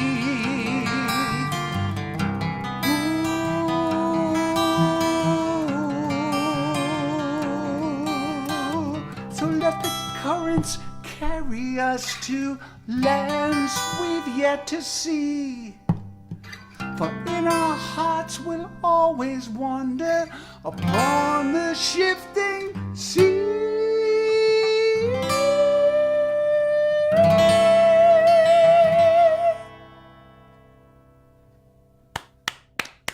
All right. Hitting those high notes. Rick. Yeah, Rick. Yeah. Thank you. You're like the Graham Nash of Haverhill, Massachusetts. All right, let me pass you on over to Mike now for a little more info. Rick, we've been here before. I've interviewed Yes. you probably, I don't know, 5 or 6 times on this thing. Yep. I'm pitching off speed pitches tonight to you. You ready? Yep. I could talk about your voice. People would understand if we spent a lot of time on that, but I'm not gonna. I could talk a lot about, and we'll talk a little bit about, how you work in the songwriting kind of thing. But what I want to say is, as I went through your catalog that's available online of what you were writing, I got stuck mentally in the album of instrumental stuff. Mm-hmm. And I found myself constantly thinking back to one of the great tone poem writers of all time, Debussy, and how much your stuff doesn't resemble at all, but at the same time does resemble in terms of mood and effect, the kind of stuff that he did. And you don't generally play those things on here. I was wondering if you would play me the first 8 bars of 2 of your songs, 2270 and Deathbringer. That's in a different tuning and a different guitar, so I could, but I'd have to go in and get the guitars and stuff. So in the interest Okay, of time, we probably can't not. do that. That's too bad. Folks, you should go listen to those 2. Deathbringer is a marvelous example of a title conflict. There's no way you get Deathbringer out of that song, I don't think. but they're marvelous songs. His instrumental stuff is wonderful. All right, so let's go a little more traditional, old chestnut here. Lyrics, melody, chords, the structure, the genre. What most often leads out for you when you're composing? Boy, it's like a fire hose. It comes from all at once in all different places. I have no one way of doing it. Obviously, being an instrumentalist that happens to sing, oftentimes I'll have something that I'm playing. I said, oh, I like this. And should this be an instrumental? Or, well, I can hear a melody. Well, what's this song about? Sometimes it comes right away. Other times not. I even wrote a song that says, it's called Writing Songs, and it's about, sometimes it takes forever. The words just don't come, and other times they do. So you just go with the flow. I have no one certain way of doing things. I just go with the flow, and whatever the muse speaks to me, that's what I do. Okay, how about in terms of the notion of discipline? Do you have a songwriting discipline? Do you have things that you do other than the actual writing to prepare yourself to write? Yes. I'm really into alternative tunings, so I have a number of different tunings, that one in particular.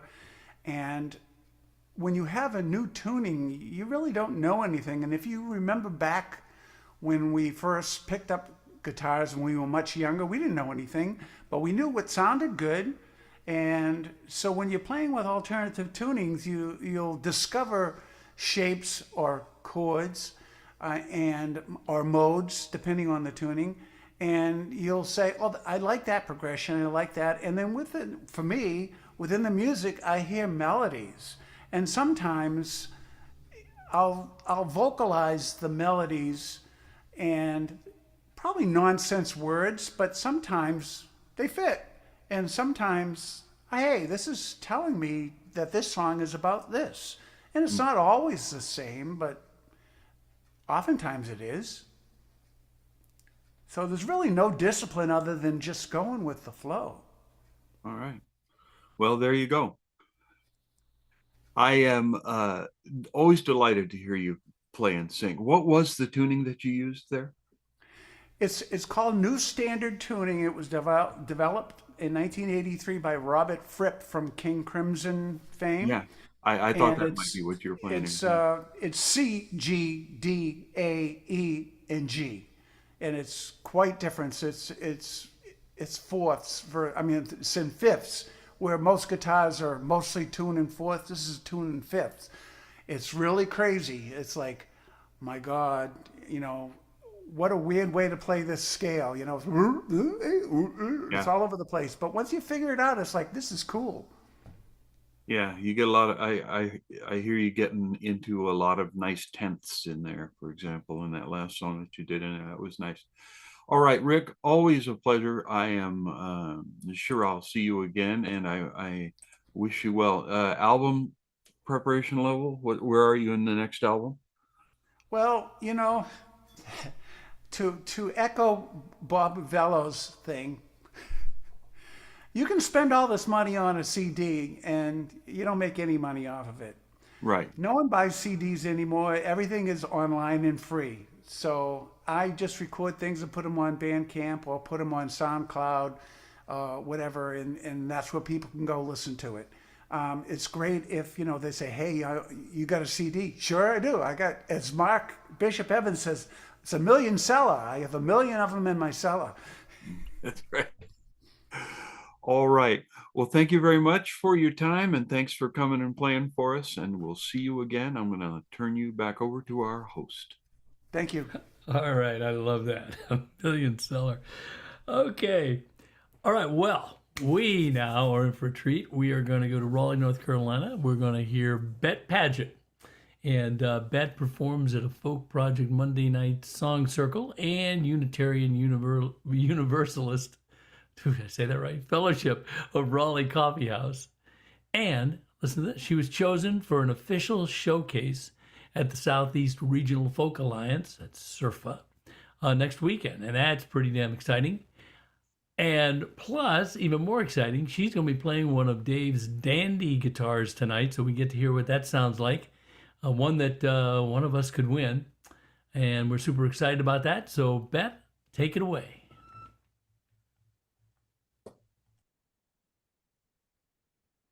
So, you can probably see it in the sound hole, dandy guitar. It says that I need to unmute myself, but I think I did. Yeah. We can hear you. You're good. Okay. Let me get rid of that. All right.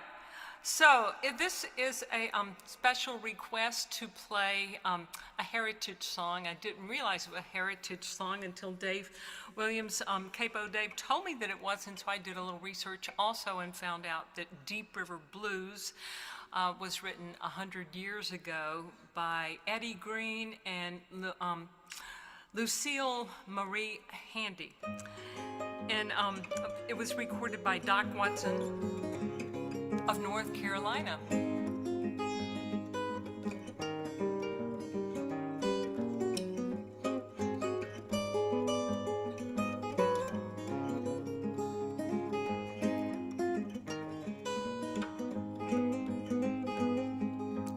Let it rain, let it pour, let it rain a whole lot more, boys. I got them Deep River Blues. Let the rains drive right on, let the waves sweep along, 'cause I got them Deep River Blues. My old gal's a good old pal, she looks like a waterfowl. I do not when I get them Deep River Blues. Ain't no one to cry for me, and the fish all go out on a spree when I get them Deep River Blues.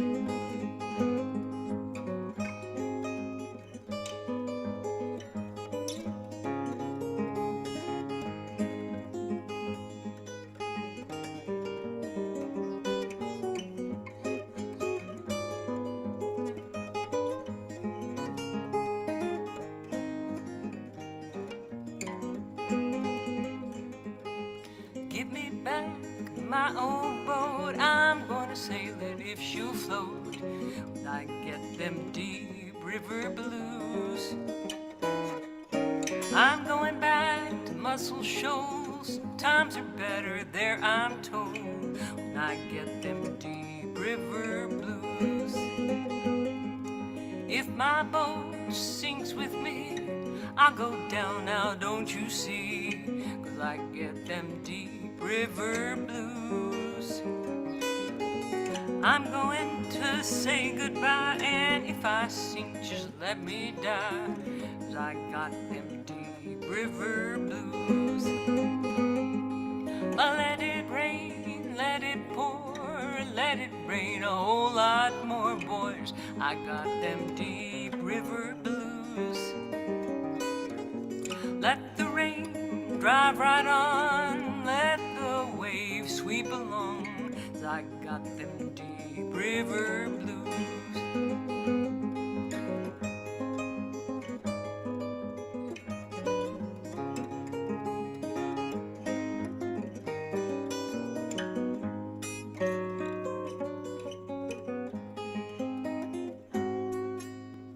Oh, some of that, lady.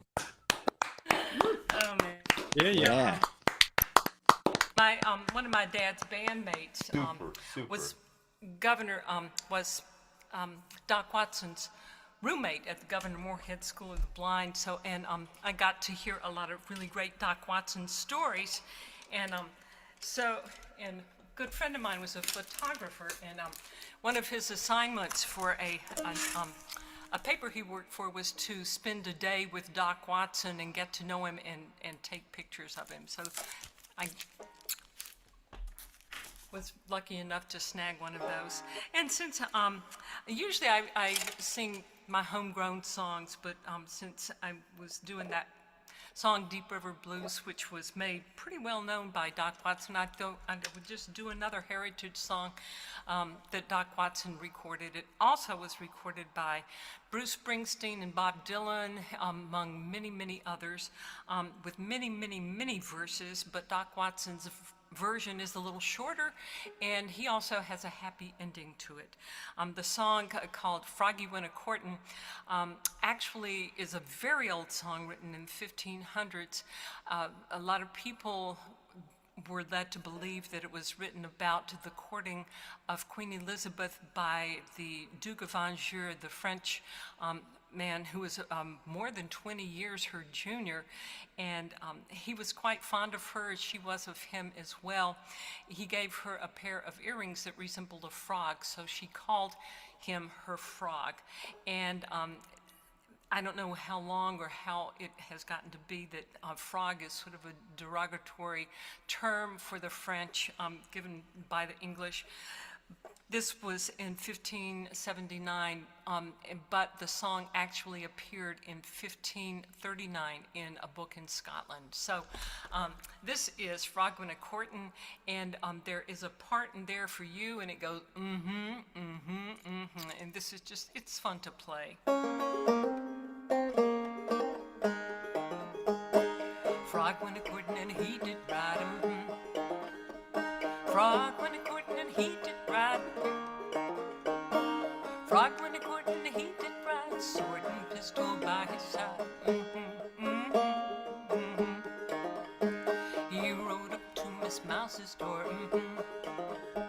He rode up to Miss Mouse's door. He rode up to Miss Mouse's door, where he'd often been before. He said, Miss Mouse, are you within? He said, Miss Mouse, are you within? He said, Miss Mouse, are you within? Yes, kind sir, I sit and spin.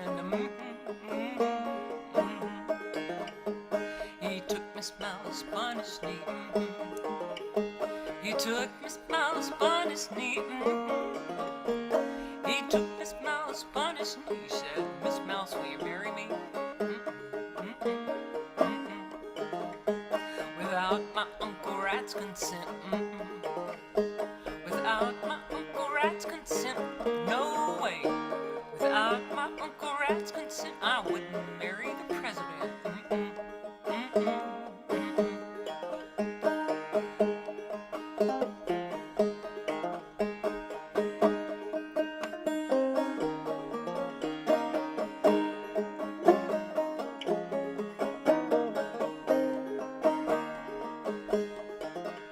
Uncle Rat laughed and shook his sides. Uncle Rat laughed and shook his sides.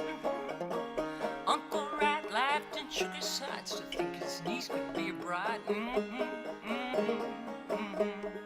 Changed his mind, rode off into town.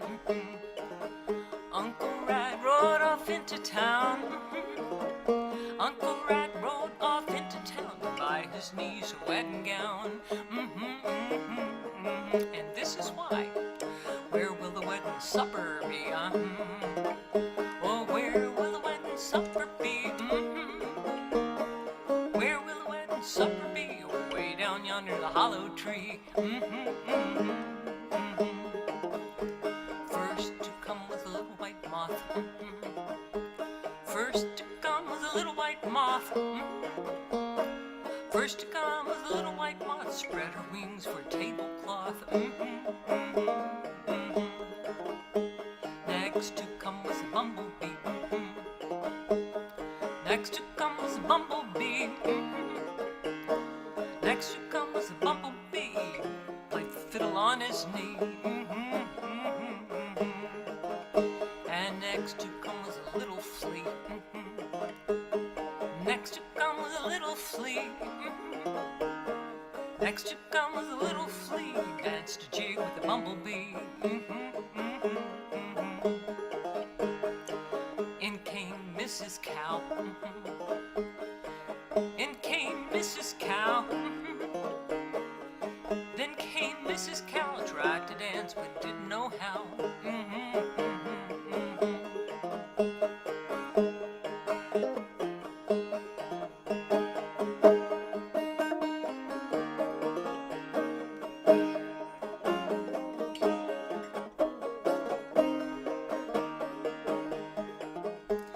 Now Mr. Frog was dressed in green.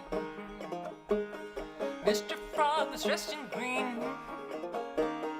Mr. Frog was dressed in green. Sweet Miss Mouse looked like a queen.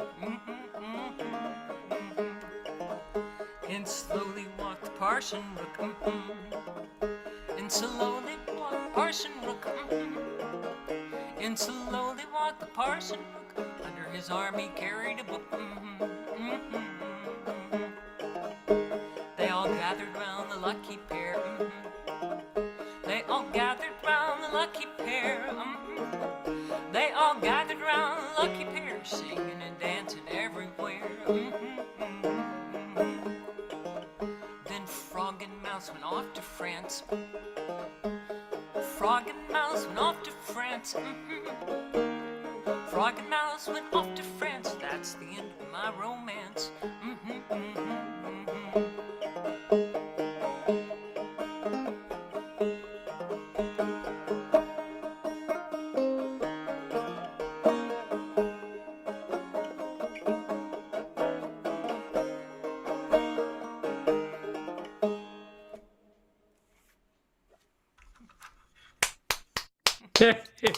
All right. Very Cool nice. tune. Awesome. Very, very Great, cool. great. Just such a fun song to play, and I love traditional music. I do a lot of traditional music, and I have not done any traditional music on this show. So tonight, I that's all I did. Well, there you go. And sounded great. Sounded Fun. great. Thank you. All right, Bet, let me pass you on over to Mike.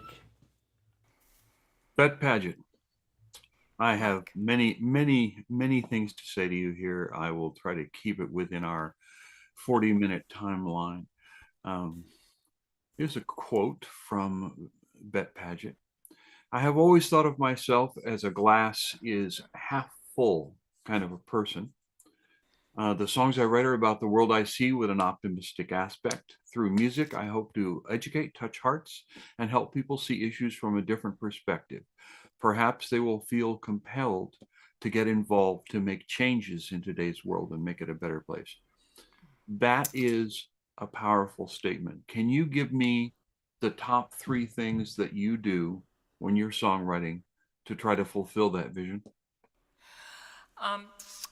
Sometimes I will start off with a song with an idea, and I'll get into the song, but then underlying, I feel like there has to be some kind of a message in there, usually. Be it just a very, very simple message as to just saying you're sorry to somebody for something that has happened to him. That will help him feel better, or will help me feel better for having said it, or some kind of lesson, some kind of underlying meaning, something deeper than just the story in the song. I feel like there needs to be something a little bit stronger in there, and I don't like stories with very, very sad endings. So often I try to be optimistic about what I'm writing about. That we do have problems in the world. We're not going to solve them overnight, but if we can try, if we can talk to people about them and carry on conversations without getting ugly or violent, if we can just understand each other, Okay, there's 2. that starts. Got another one? I thought I sort of combined two there at one time, but let me think about it. Okay. Well, just to veer off slightly into your fame and glory, I understand Doc Watson's a fan. Oh my goodness. Yeah.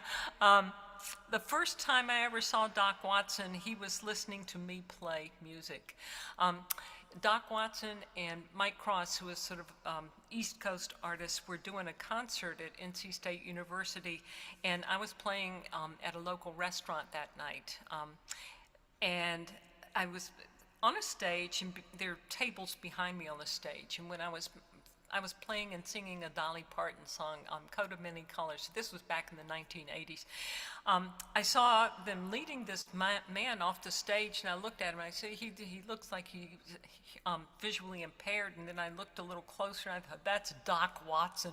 Doc Watson is listening to me play. Whoa, you know. So, yeah. I don't know that he was ever a fan of mine, but I've always been a fan of his, you know. All right. Wonderful stuff. Thanks. I look forward to hearing again I forget what the term you use is for it, but the songs that you write. I do enjoy your songwriting. Oh, And thank you. I was thinking about that, and I didn't know that I'd ever actually said that I liked your stuff in any of the interviews we've done.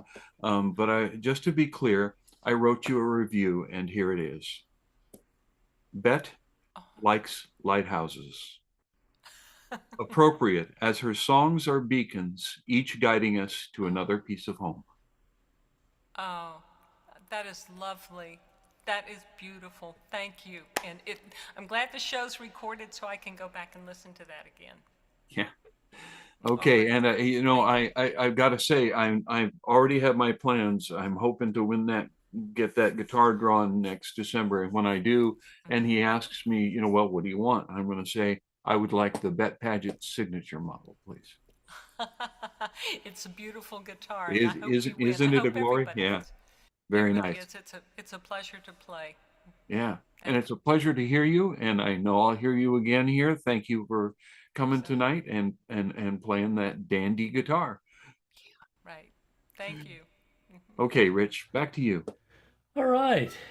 Okay, we are, let's see, we're up to our final performer, who is fresh off his successful 2024 New England tour, Mark Bishop Evans, from lovely Phoenix, Arizona. Mark performs at the Arizona Live Music Cooperative and Tempe Center for the Arts.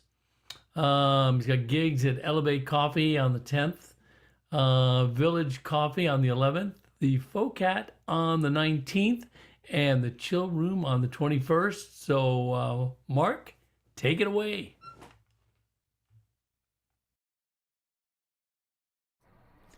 So, yeah, thank you. Great to be here. I'm going to play some songs that I made up tonight. First one is an older song that I haven't played in a long time, and I've just started playing it again. It's called Silverado, and but it's not about a truck. It's actually a song about a horse, or it's a song about a couple of friends, lifelong friends, and one of them happens to be a horse. It's called Silverado.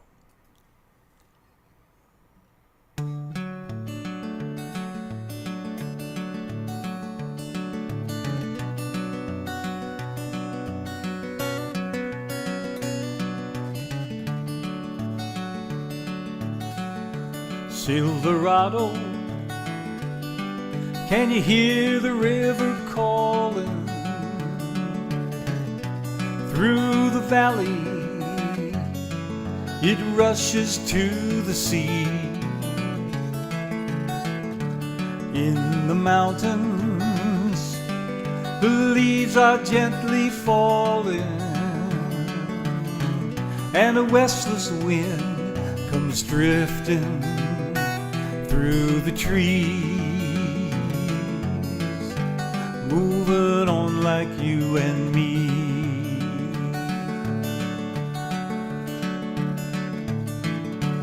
Gray as moonlight, shining down across the water,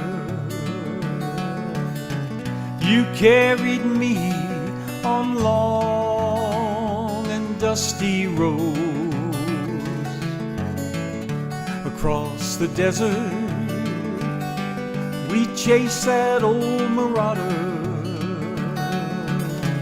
Now the time has come to lighten up the load. Can you find our way back home? Silverado, till tomorrow, we'll run on with the wind. Silverado, find a hollow where all our journeys end.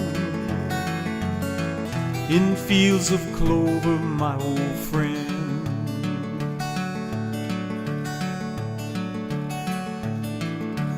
Come tomorrow, we'll spy that brand new morning with sweet perfume of pastures in the shade, where the sunrise will wake us without warning, with a golden hue come streaming through the glade, where those lonely miles fade. Silverado, till tomorrow, we'll run on with the wind. Silverado, find a hollow where all our journeys end. In fields of clover, my old friend.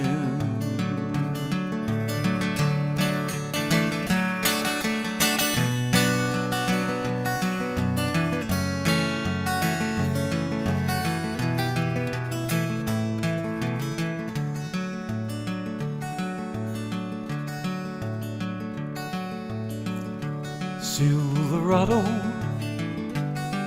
we've only one more mile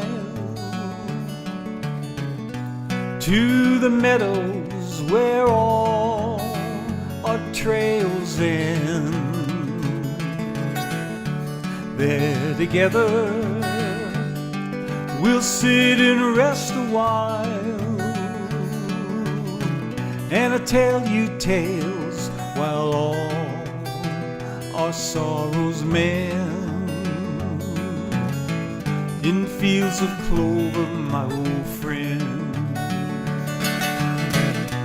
Silverado, till tomorrow, we'll run on with the wind. Silverado, find a hollow where all our journeys end. In fields of clover, my old friend. In fields of clover, my old friend. In fields of clover, my old friend.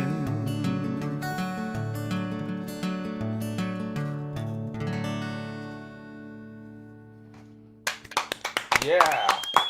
Very nice. Wonderful. Thank you. Oh.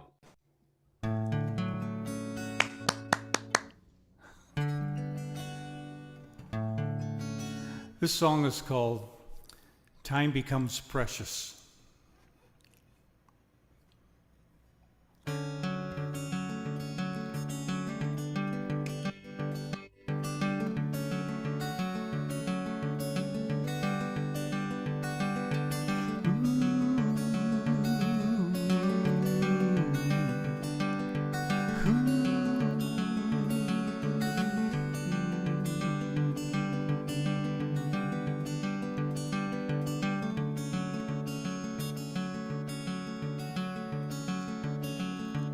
Mist in the morning hides all but the tallest of trees,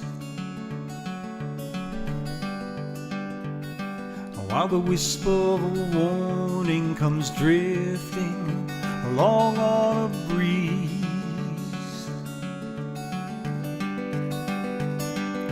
And although I feel it, I can't find the will to respond. For time becomes precious when you find more than half of it gone.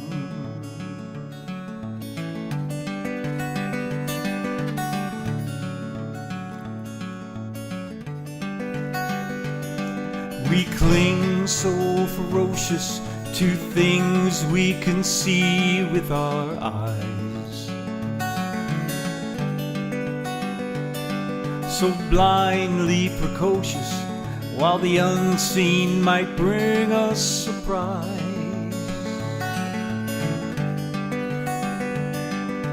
Caught up in fancies of which we're exceedingly fond.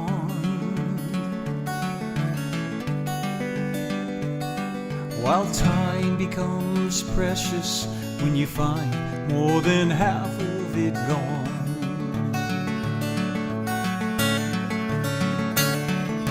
The wind in the willows wring tears from my eyes. Sulking in shadows is not very wise.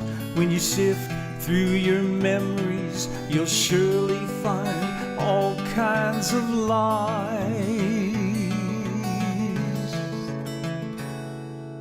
Lost to the lessons we remain, so incredibly blind.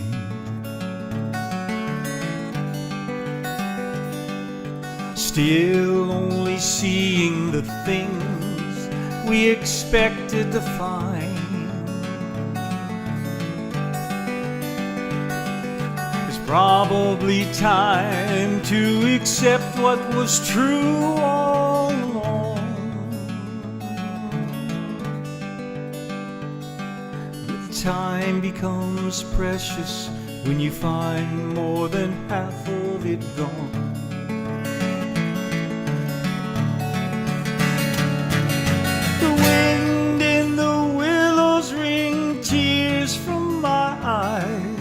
Sulking in shadows is not very wise. When you sift through your memories, you'll surely find all kinds of lies. Lost to the lessons, we remain so incredibly blind.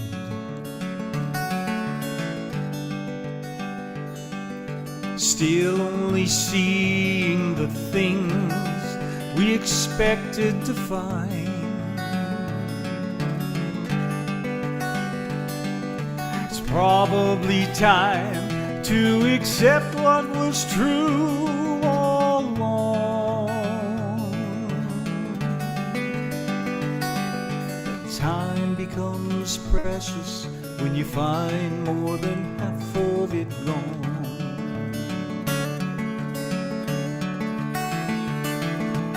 Probably time to accept what was true all along. But time becomes precious when you find more than half of it gone.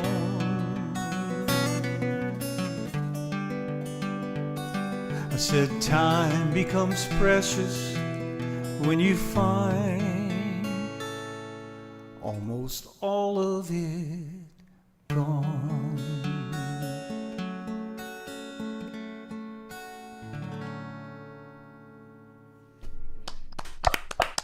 Very nice. Very nice, Mark.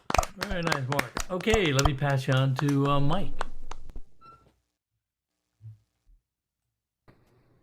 Mark, you old songwriter, you. You always got that right. always stirring stuff.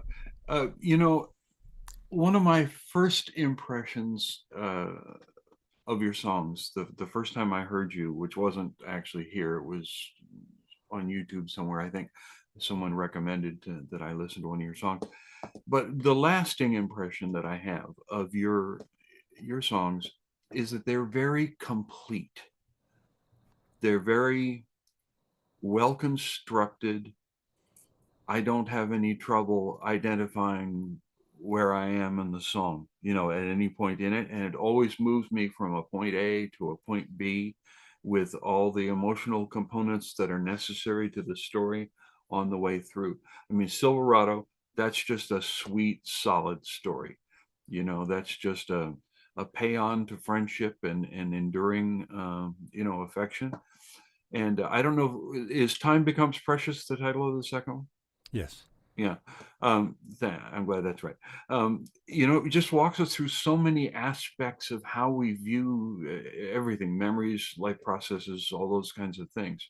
So can you just give us a view of the writing process for these two songs individually? Yeah. Silverado was just a story. I mean, it was just a story. I mean, I felt like I wanted to write a song about a horse, and Silverado seemed like a great name that you could rhyme a lot of stuff to. I mean, it just a basic stuff like that. And it just started out, and I just kind of built the story, and I really wasn't sure where it was going, But as it came along, then it started becoming this friendship and kind of the end of the life cycle for this horse, and it just kind of developed that way as time went along. Time becomes precious. That started. That was nowhere in my mind when I started the song. I had seen the first line in that song is, the mist in the morning hides all but the tallest of trees. And I had just seen a photograph, a black and white photograph. I probably saw it online, and it was just a stunning picture of the morning mist and tall pines, towering up behind that, and the mountains back behind that. And I saw that, and that image, that visual image, just stuck in my mind.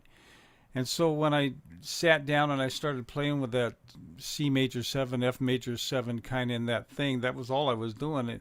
That line, the mist in the morning hides all but the tallest of trees, just became the first line of the song. And then I just started rhyming stuff after that, and I don't know how that happens. I don't know how the subconscious affects the conscious, and how, if I just open up and I'm willing to let whatever come out when I'm writing, it always seems to have some kind of emotional heart kind of message to it, and so that's how that song. I just built it line after line, and when I got to the end of the first phrase, who knows where it comes from? I don't know, right? Time becomes precious when you find more than half of it gone. I don't know where that came from, but all of a sudden that's the song. I got my first line, and here's the song. That's it. I don't know. So it's interesting. You've echoed something of what many others have said, when I'm doing these interviews, and particularly tonight too. But the one thing that I really, really take away from that, in terms of if I were to be, which I do, teaching songwriting to someone, I can say, well, Mark Bishop Evans says. And what I would say is that most of the effective songwriting is in the end driven by openness, right? By a willingness to hear what your subconscious, yourself, and your experience have to say to you. Is that a fair statement? Not being afraid to expose yourself. Not being afraid to expose yourself. Yeah, that's really good. Well, Mark, thank you for exposing yourself in the interview and sharing these two gorgeous songs with us. Again, I've seen you here several times before. I'm sure I'll see you several times again. God willing, we both make it through. And glad to have you here. Yeah. And Rich, that, Mike. You got it. Thank you so much. Yeah. All right. Well, on that note, here we are at the end of another fantastic show. What a great show tonight. I would like to thank all our performers very quickly, one by one. And performers, you can wave when I call out your name. Pat Buckner, Henry Kaiser, Andy Karn, Shane Martin, Cowboy Bob Uvello, Tom Cooney, Ric Page, Bet Paget, and Mark Bishop Evans. Remember to check our website, openmicamerica.com, for links to the music of all the OMA performers, and you can find archives of all of our shows. Also, I want to thank Mike Simpson, tonight's interviewing host, and Capo Dave Williams, tonight's engineer and our founder. I'd like to thank everybody on YouTube who watched us live and who are going to be watching us over the next weeks and months. If you like this show, please spread the word. Don't keep it a secret. You can even download and print your own posters from our website, like the cool one I have right here. And you can hang it somewhere where folks can see them. You can also get this really nice t-shirt. I think Dave's got one. Where's Dave? Did he disappear? Oh, there he is. Yeah, I've got this great t-shirt. You can design it yourself. Go on, go on our website. There's a tab that says, I think, t-shirts. Anyway, you can make the logo as large or as small as you want, and pick the t-shirt you want. Let's see. Oh, check out your local and virtual open mics. We have listed the ones where our performers play under the local open mics tab on our website. So we are here the first and third Sundays of every month. So our next show will be Sunday, May 19th, same time, same station. And stay tuned for the next full lineup of performers. So with that, I am going to check and make sure everybody mute yourselves, or I'll mute you if you don't.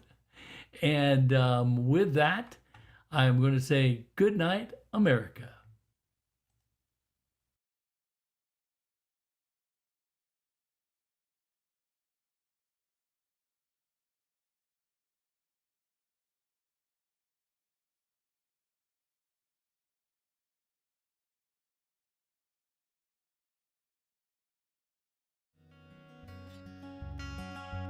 If you meet me at the corner of Russell and Albina, just about a block from Mississippi Avenue, I'll take you to a house where they hang carpets on the wall. And if we go there on a Sunday, there's a song I'll take you through.